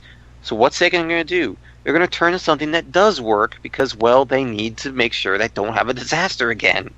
That's the main issue that people don't think about is that after Rise of Lyric, Sega is not going to be experimental with the next Sonic game. They're going to be playing it safe because that's what you do when you have a disaster. You go back, you reevaluate what went wrong, and you play it safe for another game or two to make sure you regain that reputation back, regain lost, and stick to what you know people like and what they feel works. So they're going back to classic gameplay for this because of the fact that it works. People love it, and people know when they see classic gameplay, they know they're going to expect good stuff. Wait, good time. Can I say something? Mm-hmm. I'm not diminishing the game's quality because it has classic Sonic. I just felt doesn't it feel a bit repetitive that we are already having a classic Sonic game coming out earlier that year, and then we're at it and going to have the same classic style gameplay for another game? Well, imagine in 2010 how we had 3 modern games. We had Sonic Free Riders. We had Sonic Colors. Well, Free Riders is a spin-off, so that doesn't really bother. It was still very modern-like. It's a spin, an actual platform. Outside of the racing, it was still very modern-like. And even then, it's it wasn't really Sonic Mania is more like a side thing. And it's a main game, but not the main focus. I don't think it's repetitive at all for 2 classic games. And besides, we already know, like I said, This is not like 2017 game is not a classic game. Yeah, Monster. I know that. I'm just It's saying, brand new experience. Yeah, it's Yeah, a made it very- clear it was a brand new experience. I mean, like I highly doubt it's gonna classic gameplay is gonna be the focus. It's just more like Yeah, I know it's gonna be like a secondary gameplay option. I just think it's like, that's all I feel. I mean, like I said, I can understand how people can like maybe feel a bit turned off about the fact Classic Sonic is there, but at the same time, it's like there's a reason he is there. It's not like It's kind of like how people got angry when there were two new Super Mario Bros. Games coming out in the same year because they were the same gameplay style. I think the whole reason why the classic Sonic is such a focus, it isn't just because that is the thing that works, like you said, Donnie. It's because it's the Sonic. It's a Sonic many people respect, because that is the biggest issue I think Sonic has. Sonic has problems being respected by gaming regarding his Dreamcast and modern forms, but his classic era form, that is the one everyone really is attached to, because like I said before, every time whenever I talked about classic Sonic, that got those topics got the most attention. People really enjoyed those. Then as I got into more and more and more of the games, I started seeing not outright negative comments, but more like, yeah, I didn't enjoy this that much, or you know what, I'm not a big fan of Sonic, but you put a lot of effort into this, so I'm going to read this. So that's the kind of point I'm trying to get at with, I love the modern and the Dreamcast era Sonic games, but those Sonic eras of Sonic aren't respected outside of the fan base. The classic era games are respected by the general gaming community and the fan base, and that is what Sega wants to hit. That's what I think, at least. Oh, I have one more. I have one more thing to say. I know it's too early for it since we barely know anything about it, but Just say it. Go right ahead. Don't you think that it, like with Classic's inclusion, I feel like it just diminishes the chances of anybody else being playable again? That's where the influence of reviewers come in. I mean, I think we could. I have a feeling we're gonna see more characters outside of classic Sonic and non-Sonic. Playable. But no, I mean playable too. Because look at it this way: Mania has Tails and Knuckles playable. Why can't we have classic Tails and Knuckles and modern Tails and Knuckles playable in this new game? Because look at the tagline: "Join the Resistance." What does that sound like? That sounds like Sonic has an army of people that are working with him. At the very least, I expect. In the main stages, I think you guys remember generations where we had characters like Charmy, classic Tails, Knuckles, etc., having abilities that you can kind of work with the Sonics during missions. You press a button, like Knuckles takes in the ground. You press a button, Rouge distracts robots for some strange reason. You press a button, classic Tails appears and you can fly. Maybe if the extra playable characters aren't playable, they'll be incorporated as power-ups, or I'd rather have them playable. I would rather them playable too, but that's kind of like I'm not expecting that. I think the issue is like people aren't looking at both sides in the argument. They're only looking at it from their own standpoint and not thinking about. Don't include me in that. I'm looking at both sides. On one side, I'm not including you though. I didn't label anyone in particular. I'm saying the thing that people have been doing in the past is like they only look at it. They're one-sided. They only look at it from their own, perspective because they're familiar with that perspective. But when you get into the territory like the opposite view, like it's a lot more difficult for them to understand. The problem is though is that it's just more like once you see that like how it is, like how popular Classic Sonic is, it starts to make a little bit more sense. Like, okay, I can sort of see why Sega kind of took this route because you gotta remember, Sega isn't trying to consider one specific faction here. They want to get everyone involved. There may be an anti-Sonic crowd or anti-Classic Sonic crowd, no question. And even like the crowd that doesn't really want to see Classic Sonic show up again anytime soon. And that's understandable, but that's not the only crowd Sega's keeping in mind here. Do you think that this is the only time that they can get away with it?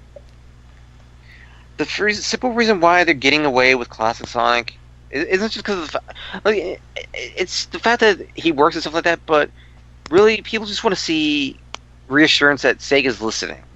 People love classic Sonic, and by seeing something they love, it gives them the feeling that Sega is listening. It's giving them hope. It sure gave me hope, and it's something that Sega needed to do, was to give people a reason to hope again. Mm-hmm. The optimism has not been there for over a year now. Now, after the party, there's optimism again. People in the community are really looking forward to Mania, and at the very least, they're intrigued about the 2017 game. Not necessarily enthusiastic or hyped about it, but they're curious. Like, they want to know more first, which is something that needed to be done. Sega needed to get rid of the pessimism.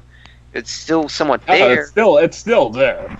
Like I said, it's still somewhat there, but it's a bit more along the lines of, okay, but we have this coming up, so yay, like it's more so like it's just hope, not really.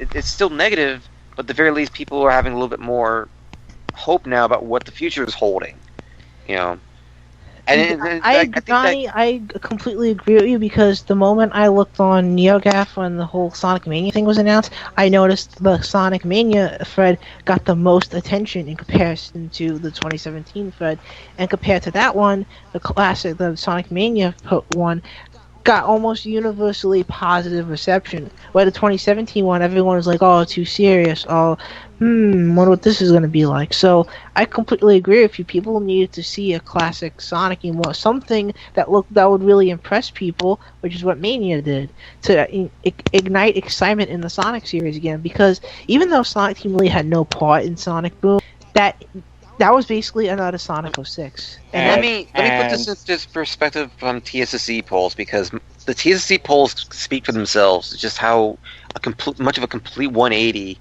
those opinions have become just because of that party and what we saw beforehand. Like before the party happened, people were very pessimistic and negative, cynical. And people were really not turned. And a lot of people were even saying, if the next Sonic game was going to be bad, or if it had this or whatever, they were going to leave the franchise. Yeah, they say that all the time.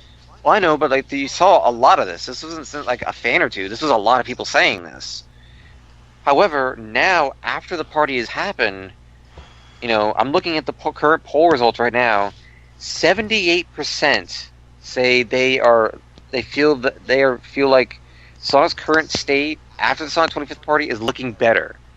78%. That's a lot of people. That's 955 votes for that. Do you think that the reception would be a lot better if they had showed gameplay instead of just the CGI trailer? I think the gameplay would help be more reassuring. Yeah. I think the gameplay would have been a little bit more reassuring, but at the same time, it's like I don't think a gameplay was necessarily needed. I might have helped a little, but just the fact that they know that this exists, they have at least the ability to speculate now what it could be, and just an overall opinion of, okay, I'm curious, let's see more. That's all Sega needed to do. Just say, this is what we have fun. Like that's basically what the party was supposed to be. It was just supposed to be Sega coming out, showing us what they have been working on. It may not necessarily mean we get gameplay, but at the very least, we'll know we'll know. Okay, this exists, that exists, that exists. Yeah.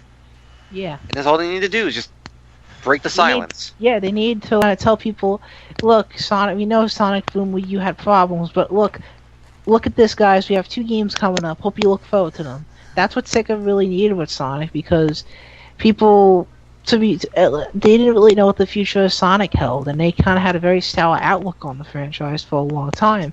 Now with the recent Sonic announcements, Sonic actually is being something we can talk about in a positive light. Like, you know how great that feels, that we could actually have conversations with people about upcoming Sonic games and have something to look forward to. That's such a great feeling. It's something that we really needed. In the last year and a half, we've had nothing but negativity, bleak things happening with post Rise of Lyric and stuff like that.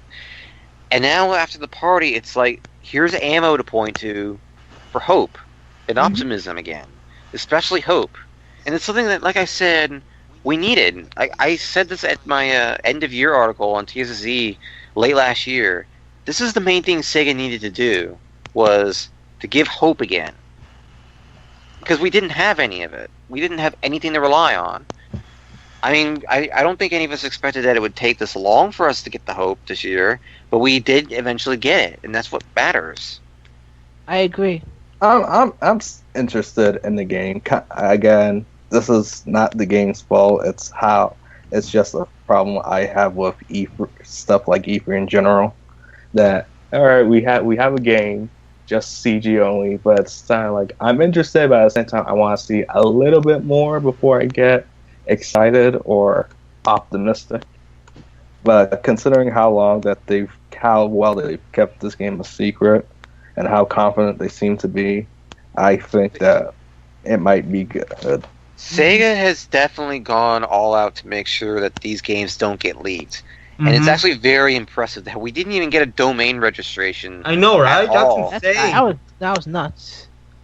We, like, even their most tight-lipped games would always end up getting a domain registration leaked like a day or two before the game itself is announced. And this time, they even kept that silent. This is... It's also interesting. It's also interesting that they didn't release a demo of Sonic Mania to the gaming community because That'd be too early. Yeah, because whatchamacallit, the demo that was shown at the Sonic anniversary party looked very complete regarding the Green Hill and Studiopolis levels. Maybe they would. I have a feeling that originally they were considering putting it out there, but they didn't want like files coming out of the game leaking the other levels and stuff. Not like what happened with the Generations. Oh my god, the Generations leaks were terrible. It just killed all hype for the game afterwards. Yeah, so exactly. So that's why I have a feeling they didn't release the Mania demo to the public. So who knows? Sega has been very tight-lipped about the future of Sonic, and they've handled this better than I think any other gaming dev has been able to, any gaming devs have been able to do lately. Like, there's been a lot of leaks coming from other devs, Like and Pokemon, basically for example. 180. Like, it used to be that Sega was really the only ones in the gaming among the gaming devs that were really leaking stuff. It wasn't in 2011. Everything was just getting leaked. Yeah, it's insane.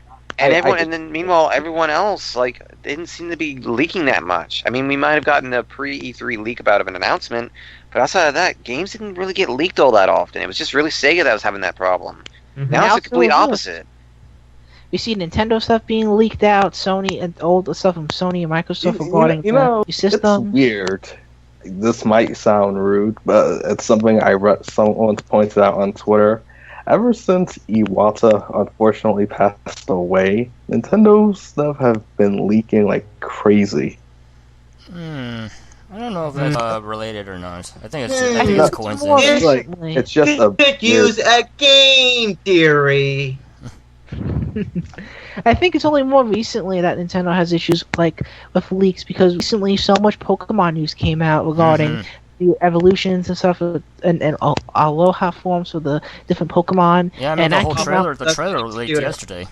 Yeah, I mean, so maybe it's just probably some internal server or whatever issues, but Nintendo's ship has been a bit leaky lately. Yeah, leaky. You know what else is crazy? The Pokemon Company, for whatever reason, a couple of weeks ago, to force a website to take down somebody's fan art because it probably potentially spoiled something that there was going to happen for the anime. Oh wow! That's someone brought horrible. that up, I think. Yeah. That's horrible. Yeah, I'm just. I've noticed the leaks are a lot worse with a lot of gaming devs and companies now. And it used to be just Sega out, and now it seems like Sega has actually been very competent in holding back any secrets, and it's been very impressive. We did not know anything about Mania, nor the 2017 project at all. For months, we had no idea what was going on. And that's something that Sega has not done in a long, long time. They want to make sure their announcements were met with a lot of excitement, so that's why they held back old information. Yeah, it's absolutely insane how well Sega has been able to fix their leakage, like the leaked pipes. So I mean, I'm impressed. Maybe they got Mario there to come help with the plumbing. I guess, but like it's just they really needed to fix that. That was one of their main issues. Again, like Sega seems to be, it just the way they've been behaving lately just suggests to me like they have been listening and they're trying to fix things. Even in Sega of Europe, they're working with Deep Silver on localizing a bunch of stuff. Even Persona 4, I'm so sorry, Persona 5, that's coming day and date, I believe, with the North American launch. No one expected that. I know, I'm impressed. So I mean, they're really having the ball rolling in terms of getting things fixed up and stuff. And it's just amazing too. Like people say, like Sega hasn't proven anything about, they haven't proven anything. Yes, they have. They have. They're listening. They made Sonic hacks. They endorsed Sonic hacks. If they were listening, where's my Mario and Sonic platform? Deji, stop! Oh my god. You know what, guys? Can I say something? Okay. What impresses me about Sega is how they work with the fan community as of late. Because instead of taking down fan projects, they actively work with the community to get games made, like we saw at Sonic Mania. I don't want to touch on the whole thing with Metroid because that really is completely unrelated. But I'm just really impressed with how Sega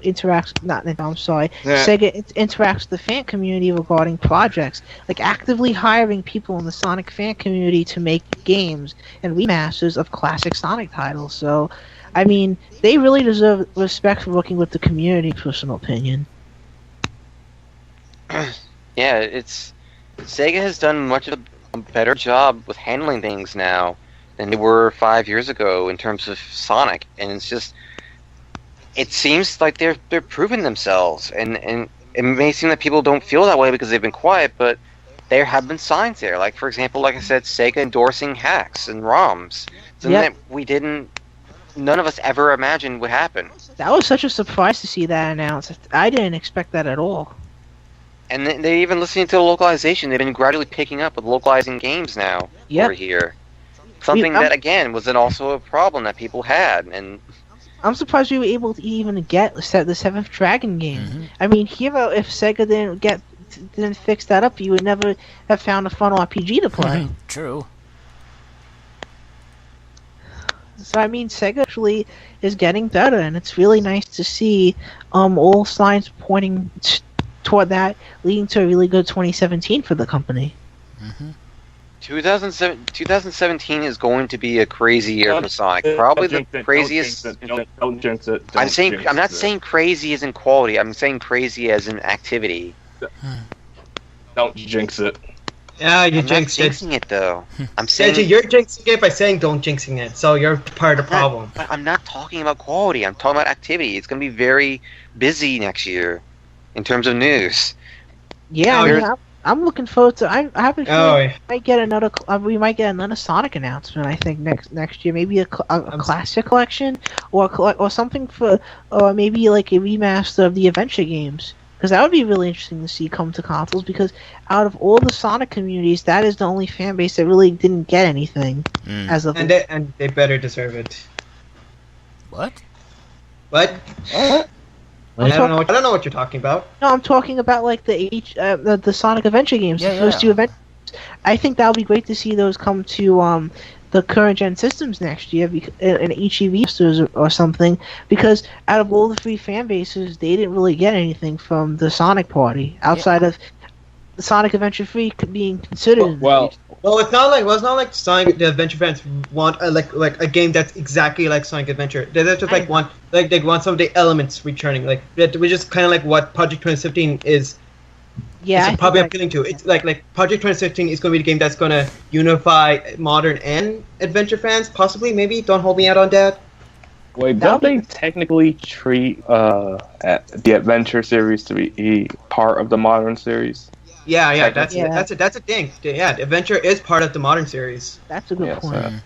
I don't know. That's just something I personally noticed, but I could be wrong. You're always wrong. It's going to be interesting to see how things go. Yeah. I can't really vouch for quality. I can't really vouch for, Sega's actions. We have some evidence suggesting things, but ultimately, 2017 is going to be the busiest year Sonic's had since 2010. 2011, maybe. 2011 was still a very popular, pretty big year for Sonic 2. But not just like with the quality, but just how many games there were. But I do think we'll find out more information soon about both games. I don't think it's going to be. We won't find out about Sonic Project 2017 info for a while, according to Aaron. Mm-hmm. But Mania we'll probably hear something in the coming months, I think. I think maybe like October, November, we might get a demo. I won't expect any big announcements until like December at best. Yeah. Remember when we were talking about IGN and this whole thing? Yeah, I mean, who cares? Who cares? Who cares about IGN? Just shows how much we really ultimately care about IGN. Well, the whole discussion wasn't really based around IGN to begin with. They sparked us talking about Sonic, but the whole point of the discussion was to have us talk about how we feel about Sonic in a gaming press, which all of us touched on in the early part of this discussion. We're talking about we're actually doing a better job reporting or talking about the Sonic Mania in 2017 more than IGN themselves. So let's give ourselves a little bit of applause for that. Boo! Boo! Boo! You stink! Okay. Okay. To be serious though, we did touch on IGN and everything, so I think we all did a really good job. Yep. Yeah, we covered that. In the first This is all. We did the basic. We did the basic journalism. Congrats to us. This was all my doing. Can I be on the stadium team yet? No. Shut up, Don. Damn it. Actually, I guess before we kind of close things, Donnie, I have a question to ask. I always was wondering, where did the origin of the "Shut Up, Donnie" meme come from? Sonic Paradox. Okay, to sum this up as much as I can, back when I was only known on SP, Sonic Paradox, there was a running inside joke about how every May, I think it was May 17th or something like that, 18th, there was a fun little activity called Internet Ask Kick Donnie Day. Oh, I remember that. That's horrible. That's amazing. I love it. Funny. There's I think one video of it on my YouTube channel. I think it was from 2012 or something like that. And from 2011, 2012, 2013, every year on that day, on that particular May day, there would just be a day where I was just suffering.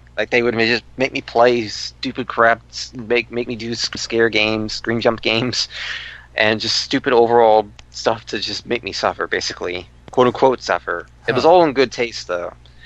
And at the time, among the little things that would happen is, to make, not only just to make fun of me, but also, quote unquote, be mean to me as well.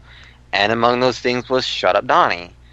And among the people that were originally doing that was Nathan, or PNSK, who eventually became known on Brain Scratch comms, and he kind of took the whole thing with him and sort of adopted that into the Sonic Hacking Contest streams and stuff like that.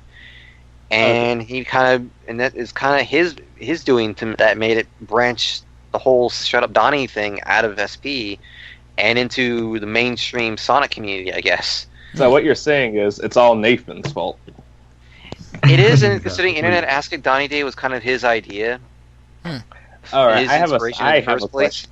I have a question. Where did the whole you being in your closet thing come from? What? It comes from my webcam because of just how poor it is, and it looks like I'm broadcasting from a closet. Oh. Oh, and Donnie, one more question. How did it feel to have the voice actors of Sonic the Hedgehog and Dr. Eggman say "Shut up, Donnie"? That was nuts. Funny thing is, I asked that question on Twitter, not expecting a response at all. I go off and play a game for maybe 20, 30 minutes, and I come back, and my Twitter notifications have basically exploded. And I thought, they didn't do what I think they did they? So I scroll down to my notifications, and I see Sonic_Hedgehog mentioned, and then I see the tweet, and I'm just like, yep, they freaking did it. They responded. Let me hear what this is. I heard what it said, what it was, and I died laughing for the next 2-3 hours. Oh man, even though it was a joke, that had to be an honor to have Sonic the Hedgehog and Dr. Eggman answer a question. That made my day. I was so happy to hear that. They like Mike Pollock knew about the whole gag. Like a lot of people, even the boom writers know about the gag. I mean, it's been heard so many times by so many people. It's become a thing now. Like I never expected it to become a catchphrase. Basically, I mean, it's just hilarious how, and it's all in good taste too. Like I don't make that clear enough, but I have no issue with it. I really don't. As long as you don't do it like all the time over every little thing I say. That's an. Yeah, especially when I'm trying to be serious or something. Like in the case of, like in this podcast and my little random bits, I don't mind. I really don't mind. It just depends on how you do it, really, I guess. Well, thank you for answering our questions, man. Mhm. That was really appreciated. I don't have any issue answering questions. Like, I mean, no issue with that. I mean, no one's really interviewed me, so I mean. I'm pretty sure I would have. Never. You know what? Never mind. I've never been interviewed. No one has. Like, I've seen all sorts of community people get interviewed, and then I'm just like, hi, I'm here. Donnie, I assure you, if this was a year ago, I probably would have. I mean, I don't mind if people don't want to interview me. It's just like, if you're looking for people to interview in the Sonic community, I'm right here, and like nothing's stopping you. So do you guys have any, should we close the discussion? Because I'm looking at the time and it's hitting almost over 2 hours. Can I be on the stadium staff yet? Shut up, Donnie. No, you can't. You were- So, do you I guys think Donnie was a little bit different when he was at Sonic Paradox. I think I remember when I was sort of involved in the forums. Oh wait, random question. How did you become part of Sonic Paradox? Did you animate anything or? No, he's not an animator. Unless What happened was almost 6 years ago. It'll be 6 years ago in this October. I was interested. I was getting really interested in Sonic at the time, and I was starting. Like 2010 was that year that just basically. That was the big year for me. Like 2008. Sort of the year that got reintroduced me to Sonic after I had kind of drifted away from it, and not so much because Sonic's quality was bad, but just sort of I didn't follow it at the time, so I kind of forgot all about it in a way. But don't worry, 2010, that happens. By 2010, I was heavily into Sonic, and so I had by then surfing around sites, and Sonic Paradox was among them in their forums, and I thought. Well, this forum seems very lively, and it seemed very, I guess down to earth, and it seemed like it would appeal to something like me more. So I ended up joining, and it was very comical too, compared to all the other Sonic sites where it's just like a mix between, comedy and seriousness. Like the S&B is kind of like, I don't know, they're like the silly. big. We're the silly ones, I think. Well, I mean, like I'd say Sonic Paradox is more the silly ones. Like that's why I think it appealed to me more because I'm a silly guy and I'm an idiot and and goofy, We're and all Sonic Paradox is Donnie. goofy and silly and I don't know idiotic about you. in a I'm good way. smart. Yeah. And it appealed to me at the time. And this is worth noting that I didn't know the SSMB all that much at the time. Like I didn't really follow them all that much. I knew they were there, but like at the time, Sonic They Paradox just became. Yeah, I knew they existed, but the Sonic Paradox forums was basically that thing that seemed to appeal to me particularly so I thought, hey, I may as well make this place my little home, I guess, fit A in. little internet home. And- I'll put my memes there. I put my gun collection there. I'll put my beard collection over there next to the guns. But I didn't know at the time when I joined the forums and made my first post, but at the time I was lucky enough that, I guess lucky for me and not lucky for them, but at the time Sonic Paradox was going through a bad trend of many bad members joining and getting banned. Like, they were getting a lot of noobs showing up. Oh boy. And I just happened to show up right at the time when they were dealing with that, and they were getting very annoyed about this. And I just happened to be that guy. I made my post, and it was very mature in their eyes. And one person was like, one of the mods that were there at the time was like, "You and I are going to become friends already." That's how much that the post actually, impressed them. So much so that I got lucky again, and another testament as to how I showed up at the right time. 2 weeks later, roughly that, maybe even just 1 week later, they were in need of a news reporter because it just so happened that the guy that was originally running it, RGX Supersonic, had been getting very caught up with life and work, and he couldn't do that work anymore for operating the Sonic News section of Sonic Paradox's forums. So he looked for a news reporter to replace it. I was one of the people that signed up, and he registered me. Amusingly, he also created. Well, after he hired me, he created stuff like he kind of revamped it with a new. He gave me a new, a specific exclusive SP News tag. That tag, like that little icon that was associated with that tag, is my Twitter avatar, the News Reporter Chow. That's how the News Reporter Chow came to be. Oh. And That's cool. So That's really cool. that's partly why I've kept with the Sonic Paradox News thing and the News Reporter Chow, because that's my origin. That's where it all came. That's how I came to be. Originally, I can even show you an example post, and you can even see the News Reporter Chow for yourself because it's still there. Mm-hmm. But that's how it all started, and he eventually created a version for me later on down the line, and that became the newer version that you see today on the Twitter avatar. But that's how I eventually joined SP, and at the time it was very different. I'd say SP was a lot more tight-lipped at the time, and eventually I decided to branch out, because I'm very open, I'm very active, I have nothing better to do outside of here in terms of internet stuff, so I ended up going to SP and branching out to many other sites and working with them, and SP sort of kind of made me their unofficial ambassador as a result, so... So that's how I kind of... Yeah, you've been doing a great job all this time. Mm-hmm. Yep, that's how I sort of came to be, and just it's amusing to kind of explain that, and it'll be like, oh, so that's how the News Reporter Chow came to be. Yeah, that's how it came to be. It was just something I did out of randomness. I never even came up with the idea. It was all of RGX's doing.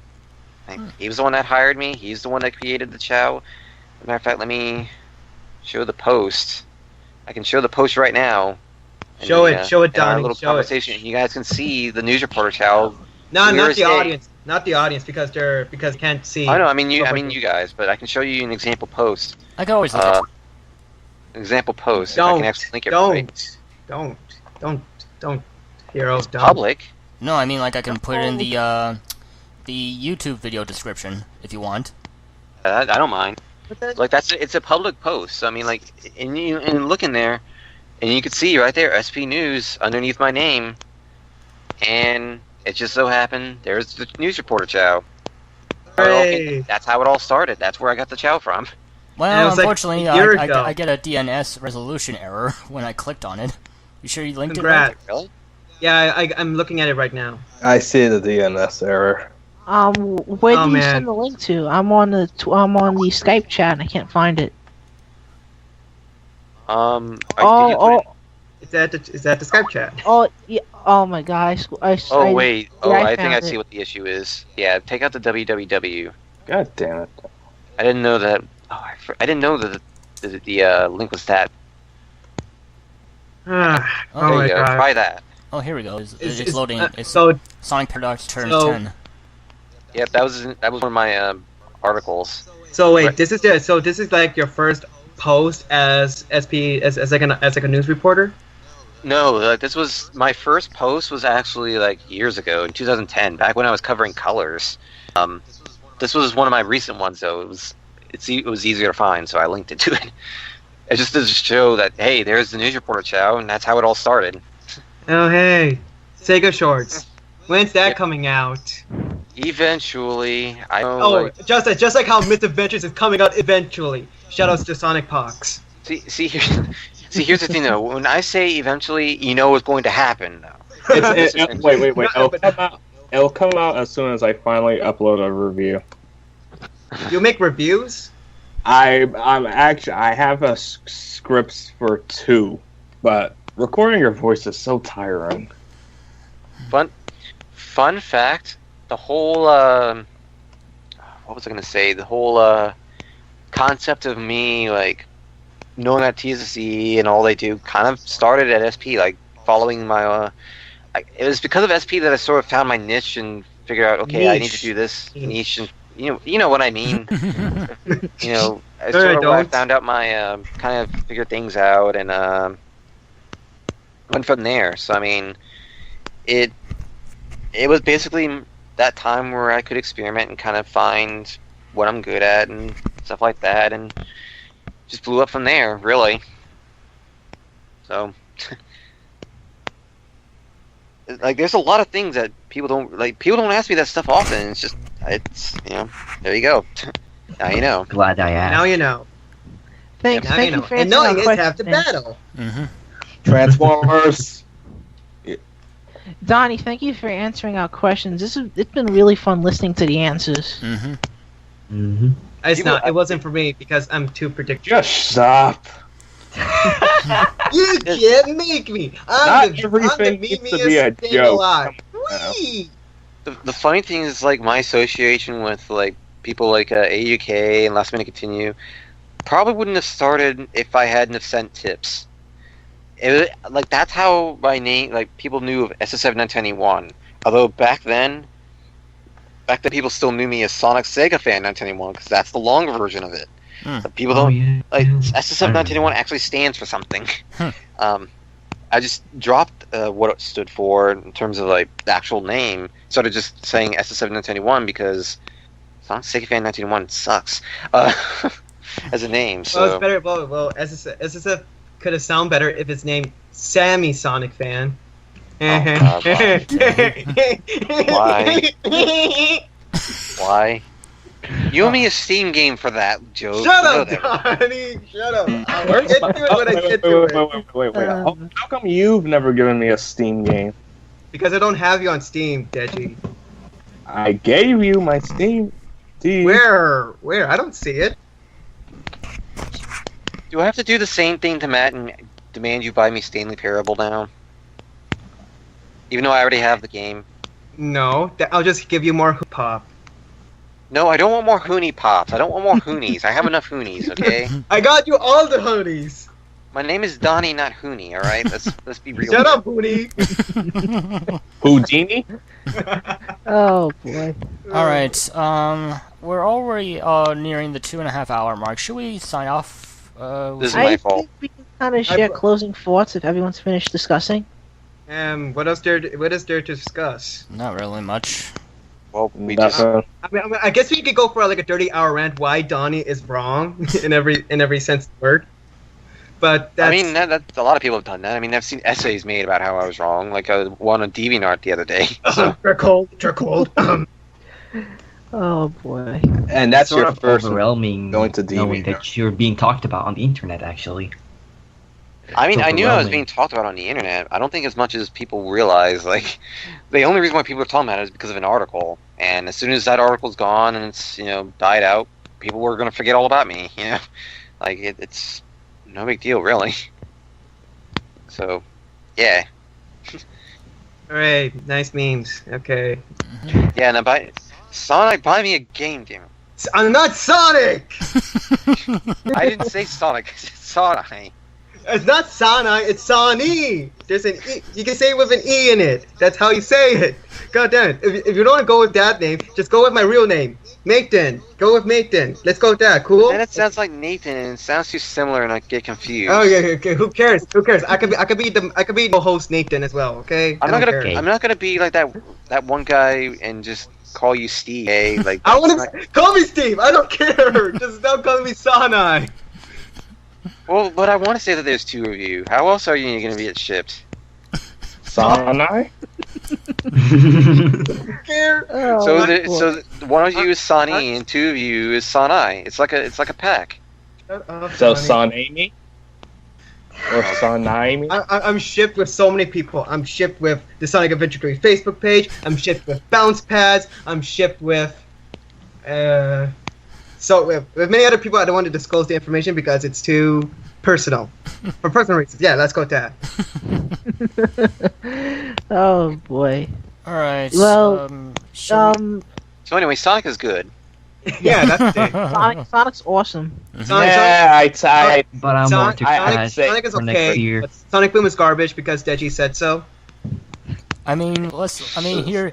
Here's something to think about. If people, the way people seem to hate him, you would think that maybe Sonic is 6 feet underground. 6 feet underground. Oh, No. please don't mind me.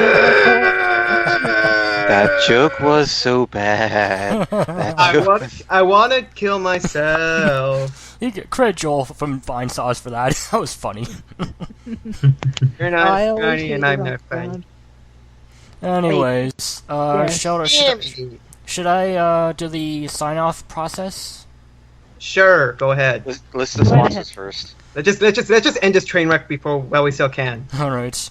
Anyways, thank you very much, everyone, for giving us a listen and hearing our part 2 of our thoughts on the IGN article, Donnie's article, and basically everything of Sonic in general.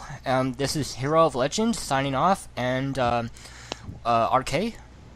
I just want to thank you guys for listening into the discussion.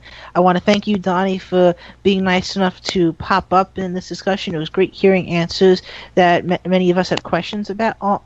Many of us had questions on, and we can't wait to see more writing work coming from you.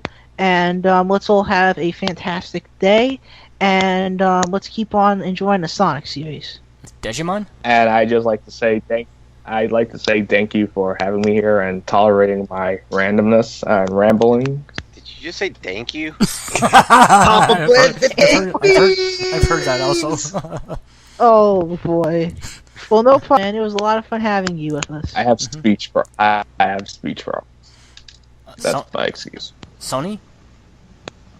That's not true. I'm lying. Okay, so I'm here. Okay, shut up, Donnie. Okay. Wow. Is that gonna be your ultimate opening statement? Like, if you were president, is that gonna be your opening statement in your State of the Union address? Is just shut up, Donnie? I will make a wall to say "Shut up, Donnie," and Donnie has to pay for it. Well, I have to pay for everything, so Donnie great again. Make Donnie great again. make Donnie beard again. So Donnie, why is TSSZ on vacation? I haven't updated anything in a week. Because there hasn't been anything to update it with. I'm running a poll right now, though. But I mean, the results of a poll.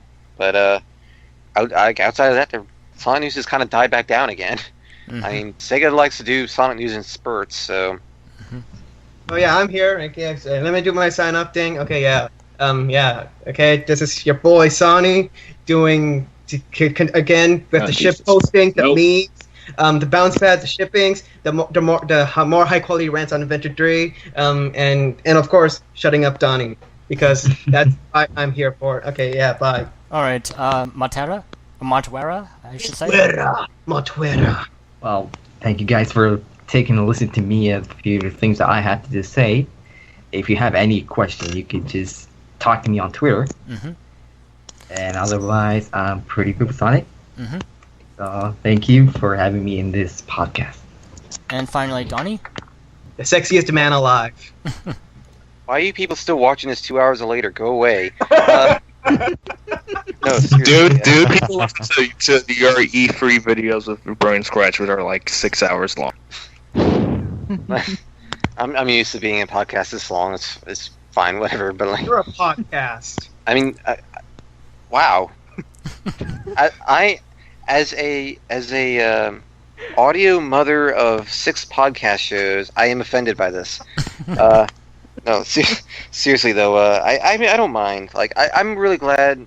If you guys enjoyed the article, I'm really glad, and you know, I don't expect everyone to enjoy it, but at the very least, you know, if you felt like it was a good writing, good. I mean, I'm happy, but you know, You're never clappy? be afraid to. Yeah, I am happy. What are you talking? It sounded like you were saying you're glappy.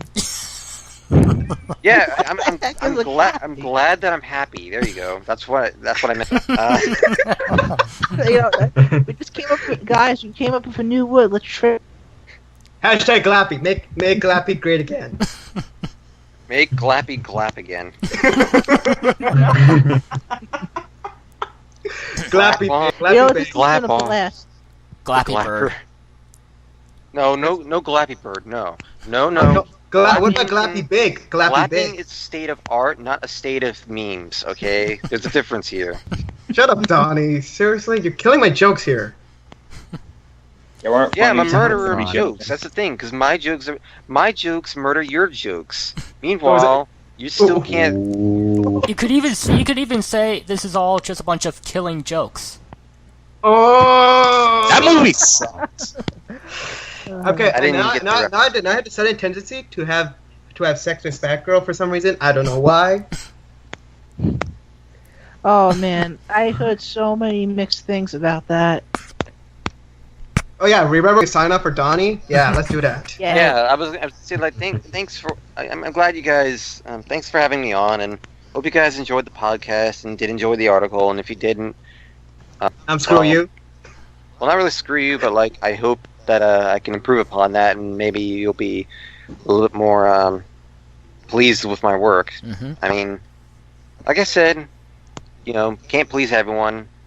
But the amusing thing was just seeing the people that were really peeved about the article basically my point. So mission accomplished. All right, so that this sign off doesn't take another whole podcast in length.